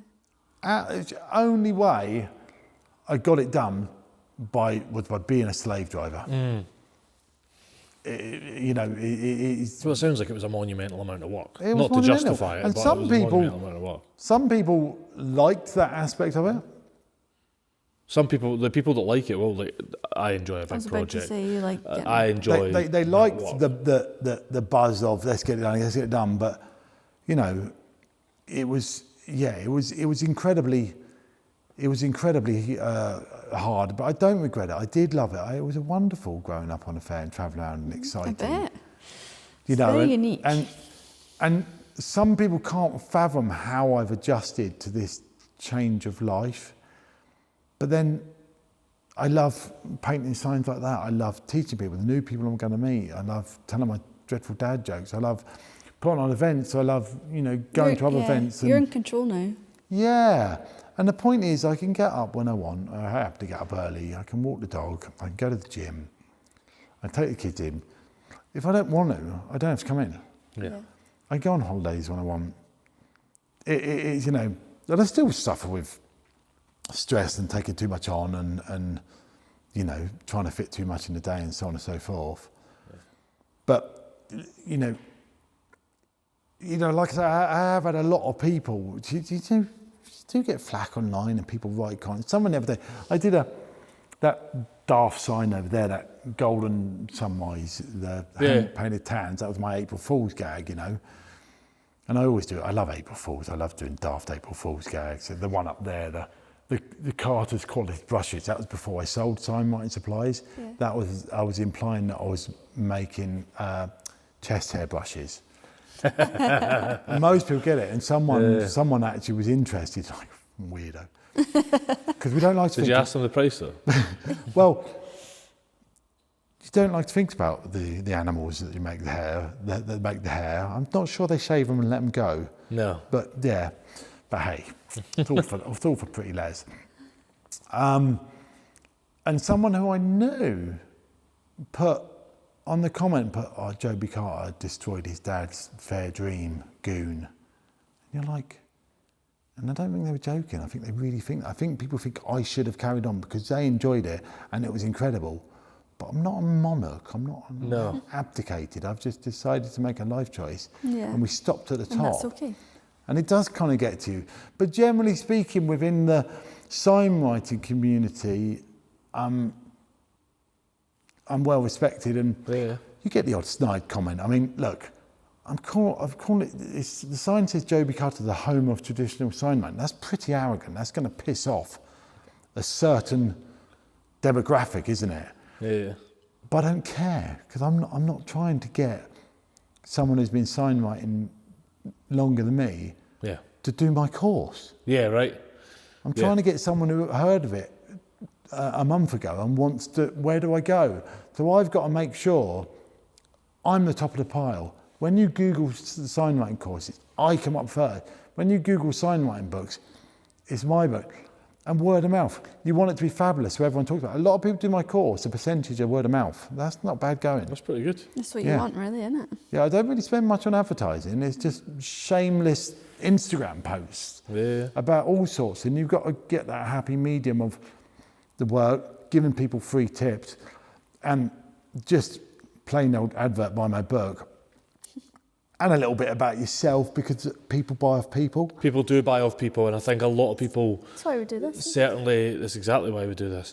Certainly in the internet age where you can pay X amount for X amount of clicks, to Y platform or Z link. People forget people buy from people. Yeah, and I don't mind making a fool of myself. I don't mind, being personable. I actually hate watching myself on camera. I won't watch this. I won't. You can't hurt. Do I sound like that in real life? God, that's awful. I make myself cringe. Yeah. But, I will just come up with things. People want to know you're human. Yeah. And people walk in. The people walked in earlier. Oh yeah, I follow you on Instagram. That was cool. That happens. That gives you a often. wee buzz, right? I mean, we laugh about it because every time we go on holiday, nearly every time, someone will recognise me. Really? Yeah. Someone said to me this on the flight home, said, "Oh, you're a long way from street." So they could be from street. I mean, they would fly into Bristol, or they just recognise me. I'm like, and know I've moved to street because I talk about it. Yeah. And I said about these letters. I've got numerous letters left from the word Carters, which are no use to me anymore. So I'm going to spell the word street and put it up somewhere, and people are going to go, "What's that?" It's not exactly the Hollywood sign, but what's that? And my name will be there. Yeah. And they go, "Who is this Joby Carter?" Mm-hmm. And then they see the next sign. There's an open day, and then they come and have a look. Yeah. And it's just showmanship. So I'm not a signwriter with an advert in the yellow pages, because you look for a signwriter, people don't even know they need me. Yeah. Yeah. And that's a lot of craft though, isn't it? People don't even know that those crafts exist or know they need someone to do that craft. Like, you Google garden gate, you don't Google blacksmith. Yeah. And in the case of, I will take on the odd job. If it's a vintage vehicle might interest me, or someone's like, you've got free reign, just do this, paint me a sign. But if someone wants just something a bit, I've got this font I want doing, I just don't want to know. There's nothing. I'd rather just paint crazy signs. I did it at Christmas. I just kept painting random signs, paint the word weirdo, or paint Merry Christmas, or paint. I like that. 'Tis the season to support small businesses. Yeah. I like that. Yeah, I just do, because that's something I'll paint, and I probably did that in one of my courses, and as a post online, and then I might put, just screenshot this and put it on yours, because I'm all about, and that's the whole thing, not selling on Amazon, because you've got to think outside the box. You've got to realise, what will happen if everything goes down that route. If I put my book on Amazon, I'd lose a third straight away. Yeah.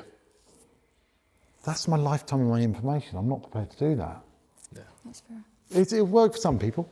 Yeah, absolutely. Of course it does. But I've got the clout online and the ability to go direct to people. So I'm going to go to them first. Yeah, so leverage that. Yeah. Yeah. So, and it's like, we do a little bit of advertising on Instagram, Facebook, just pushing the book, and just, $5 a day, whatever it is, and it pays for itself. Yeah, exactly. But, I mentioned to you earlier, I did a reel, I got lucky with a reel, just to me doing a bit of signwriting, it got me an extra 10,000 followers. And there is an element of luck, but there is an element, it's not accidental. I get up in the morning at 6 o'clock and I think, what's my post about today? Mm-hmm. Yeah. Oh, I did that video the other day. Let's put that out. And some it's frustrating because some just fall flat on, they're just like, well, that should have caused more interest or whatever. So there's an element of luck, but you just got to keep at it. And I know some people who aren't desperately good at, being a creator as such. Yeah. But they should get more credit because they're a great signwriter. But then you get people, only started last year and they're like, Jesus Christ, are you working for people already? But they're good at making videos. But, then they're not even embarrassed of the fact they're just worked out on a computer, printed on. But then it's supply and demand. It is supply and demand. If that's what people want. It's a different business, isn't it? It's a completely different business. As far as 90% of the people they're painting for, they're getting a hand-painted sign. That's great content. Yeah. But from a purist point of view, it's like, but I drew that. Yeah. Because I've got the ability to do that. So one of the problems is people might come at a stage of their life where they've got kids and a mortgage. And that's not the time to be learning something that needs 10,000 hours before you can make money out of it. So there's an element of fake it till you make it. Yeah, there is. And with the help of computers or with the fact that people don't know that you're not that good, you can get there. And some people get there that way, but some people never do. They never get any better because no one's telling them they're doing it wrong. So at least when people come and do my courses, they've had a week of me berating them and busting their balls. And real foundations as well. Yeah. And I don't blow smoke up. And if someone does a good job, I'll straight say it. But if someone, no, that's wrong. You need to go. And sometimes people, like on Thursday, they want to start their sign. I'm like, you can start it, but you need to keep drawing that until that's right. You will be glad of it. Don't worry about getting 2 colours on it. Just get the first colour right. And some people, it really frustrates, but a lot of people really appreciate it because it's real. Yeah. You're not here just to have a nice time. You're here to learn. Yeah. And you know, I'm that passionate about it, and people buy into that. And the whole, you know, no tape and not on Amazon. It's a very genuine thing. I'm proud and arrogant at the same time, but it's paid off. And hopefully that gives people faith as well, especially with like not selling on Amazon. I think, well, hold on, if he can do it, then potentially I could do it. And you know, I'll often, well, they often, but you know what? It's funny enough, having had the shop open at Christmas and people coming in, and they're just that browsing or that sort of impulsive buy you might get. It's starting to change my perspective, and I'm probably more inclined now to buy a print off someone or buy someone. Just the other day I was chatting to a guy selling stuff in Wales Market, and he was a nice guy, and I just bought a print. Yeah. You know, you really appreciate someone putting themselves out there. Yeah. And that's another thing, you know, when you get dickheads online, these smart-ass comments about someone who's created something, you don't realise how that can get to a creative. Oh, yeah. And that's why I very rarely comment online. So you come to me in person, and that's why the online courses are hard, because I could come across really rude if I typed what I say. Yeah. And I don't when have... they're here learning, you're saying it from, you know, from a point of loving what they do, from a point of helping. And from the perspective of everyone else. And look, I see stuff online, I'm like, but I don't need to comment on it. Yeah. And sometimes people ask me, you know, advice, this, that, and the other, and sometimes I give it, and sometimes it's just hard. It's like, you need more than my advice online. You need to come in and let me show you. Yeah. I mean, people that try and teach themselves and aren't particularly good, and it's like, oh God, you know, it goes back to the reason you don't want to do a online course, doesn't it? You want to do it in person so you can have those real conversations, those nuanced conversations. I really do. The body language, all the other things. Yeah, and it is not just a business. I make money from it, but it's from passion as well. Yeah. You clearly love it. Yeah. Every time we've met you and spoke to you, you clearly love it. Love it. Oh, I feel incredibly lucky I get to do what, it's not work, is it? No, but it is work, but not by the normal convention, I know what you mean. Not what most people would consider work, but it's definitely work. But, you know, where the vintage fairground scene has missed out, now I'd like to think the signwriting scene has gained, because now I've got time to really focus on it. Yeah. You know, and I'll probably do 10 courses this year, 150 people. Nice. It's a lot of people being able to pick up a brush that would never have been able to do it. Yeah. A lot of people. And it's the same course again and again, and by having a gap, it's fine, it's new people. And, you know, the first day's always hardest. And then we kind of get into it and you get a bit of a rapport and you get a good fun. I mean, someone who is a friend now, well, they're both friends, they went on to the programme We Are Makers. No, that's you. Make it market. That one. Yeah. I always get you mixed up. Dom. Yeah, with Dom. Yeah. Lisa and Sam, and coincidentally they both done my course. And Sam, Lisa, she's probably just got on like a house on fire. And, you know, we text one another stupid things all the time, and she's such a laugh. She paints cups with UNT on it. You work out what the handle is. Oh, that's good. Brilliant. Joby, where do people find out more about you? Where do people buy your book? Where do people book your course? jobycarter.com. Yeah. We've still got the website, Carter's Team Fair. That was for the fair, but we built, and my wife built a new website with the help of a maker, and it's got e-commerce on it, and it's growing all the time. You know that the permanent shop for the courses and open days, and the I want to be like, we've got all the letters online. They're all 40% off at the minute. But I want to be able to paint the sign this big and be able to put it on, take a photograph and sell it. Yeah. Well, people don't realise that's not that easy. It's different if you ring up and contact. But if you want to make it so they can click a button and buy it, and potentially it needs to be sent to France, well, there's a whole problem at the minute with sending to Europe. You know about this? Yeah, GPSR and iOS. We still haven't got over it yet. We have a really good GPSR advisor who handles all of our GPSR, called eufi.com. I'll give you Darren director's number. I'd appreciate that. Yeah. Costs us £25 a month. Webinar with them just to give people an understanding. Oh, really? It costs us £25 a month, and we've been able to open to what was 40% of our market. Oh, wow. Yeah. He deals with everything. Oh, well, you have to write a risk assessment and stuff, but I've got templates for all the risk assessments that I do at work. I'll give them to anybody. Really interested in that. And of course, but we got to have a complication. We're trying to sell paint. Well, we can't use Royal Mail. We've got to use a special carrier.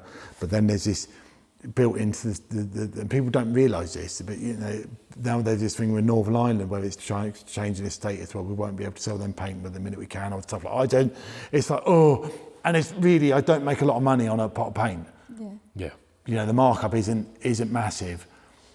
But I want to have a website where, truth be told, people don't need to find another one for their supplies. Mm-hmm. So whereas the minute they do, so we want to be selling everything for the entry level, but also potentially people have been doing it a year, 2 years, whatever. Yeah. I want to be able to sell it to people who've been doing it as long as they like. Ideally, you want people to find you first, start there and retire on your site, right? Yeah. Do the whole thing. Yeah. And I want to be able to paint a sign that appeals to me. I want to do it, and sometimes I do experimental stuff. I put it on a website and it can sit on that wall, and if it goes on an open day, if not, it goes on, you get sent out by the office, and I can literally just live the stream, and I don't have to. I am lucky. There must be some people that would love to be doing what they want and look at me and think, God, I've got to drive 50 There's miles a lot of work, to paint the sign. You've put the work in to get here. Yeah, that is it, and some by hard work, some accidental, and I make a lot of shit up as I go along. Yeah, I don't. My wife, bless her. I mean, we worship one another, but like, I feel sorry for her because she wants order. She wants to know what's happening and when, and I'm basically chaos. I am basically chaos. Kate's a bit chaotic. Are you the chaos? Yeah. I just come up with ideas, and my wife's eyes are rolled. She's like, we haven't done the last 4 ideas yet. And I'm like, yeah, but it'll work. Let's just do it. And a bit ADHD, a bit whatever. The palette outside, that's the size it is, because the tube for the maul stick is 8 inches, which is 11 times bigger than a 17mm dowel that the molds are made of. So we had to make the palette. That's why everything else is 11 times bigger. 9 foot by 6 foot, and the dippers are this big, and the paintbrushes are 8 foot long. And incidentally, I've got 3 vehicles, and they're all going to have an 8-foot paintbrush on. Is that what the hoops are on the top of your van? No, that was to get the maul stick. We got the maul stick from 2 miles down the road from John who built it, John Tucker. And I bottled it out. I didn't bring it full length. I bought it 2/3. And we're going to make a video of it. And it was just hilarious. But I didn't have the balls to make it 30 foot. It was so funny. But even doing that and making a video, and then oh my God, we had the palette in here and we were playing pool on it and making content, and playing table tennis and just all this mad stuff, But then funny people come along and they talk to you like they know you because they've watched your content and that, but you're giving them stuff to watch. And your content's a lot of fun. The stuff you put out is a lot of fun. You try. I think people are looking for that. They're looking for a lot of fun. Yeah, it can't be an advert every time, can it? But if you're the guy that wrote the book that does the silly things, I mean, Google it. It's my take on the Yellow Pages advert, which was a famous advert in the 80s of J.R. Hartley. You never heard that? Have you got Fly Fishing by J.R. Hartley? No. He was this old boy looking for this book. Well, of course, he wrote the book. So frame for frame, we went around Wales doing a recreation of that book. And just the amount of people watched it and just liked it because they remembered it and they sort of, you know, it brought back memories. And so you're not specific, yeah, you are advertising the book, but you're not really making money off it, but you are passive advertising, isn't it? You know, yeah, passive advertising. That is it, which I think takes more imagination than just advertising, doesn't it? Oh yeah. You know, I mean, you know, go back to fairground art. My dad often said this, and I talk about it. Well, look, take a Coca-Cola advert. If you've got the budget of Coca-Cola, you can just put adverts everywhere, and then later on, when you're in the shop or in the pub, you're like, I fancy a Coke. Yeah. Fairground art is different. Forget the poster to get them there. When you're at the fair, the way a fairground ride is decorated is pop art, and it's the most immediate, looks good, want to go. Yeah, right. Yeah. Because you're only there for a short period of time as well. It's got to look better than the ride next door. Yeah. Because often fairs were made up of different showmen, so they were were so they? in your face. Right. You wanted the money, not that, no, you want them. So that's why they were louder and louder and louder and louder. Makes sense. And the whole folk art cultural thing that's so important and unique to Britain. They're different in the continent. There's different culture than how long they stayed on, how quickly they built up and travelled. There's so much to it. And so yeah, for me, it's quite fun here in the street because I've not been told off for putting these signs up yet, you know, and I put these signs up and then, which is amazing. So yeah, who knows what I'll do next. And you know, even, you know, me cycling around on a trike, it's like, well, that's different, that's weird. Yeah. And if I go to these events and... I like that you brought your trike to Goodwood because you could literally cycle it around the whole... Well, I got told off actually, I wasn't supposed to be doing that. that. And actually, that is not a practical trike. Right. That trike is a monster to ride. And I broke the chain ride in that round. It pulled the wheel forward, so I was like, oh, it's so heavy, but it's functional to work from. Whereas this is like the sports edition. That'll have 2 paintbrushes and 1 tin of paint, and I'll be and I had this idea, and I've sort of got busy with other things. Because I'm 50 this year, I was going to do 50 daft ideas, and you know, I did the palette, and I haven't gone on from there, but I still might do it. I want to walk up the Tor and paint the sign. I was going to go in Wookey Old Caves and paint the sign, and do a 50-mile bike ride and paint signs on the way and stuff. So yeah, watch this space. But it's like, how do I fill my time up? Like, it just happens, you know. Yeah. It just happens so quickly, but... It's all happened, doesn't it? Kate, before we wrap up, who are we, what do we do? Thank you so much for listening to our podcast. If it made you smile today or feel inspired, hit follow, leave us a review, or share it with a fellow maker. It really means the world. If you'd like to support what we do even more, you can subscribe to our quarterly print magazine, where you'll find even more maker stories in every edition. We'd also like to share that we're working on the We Are Makers grant.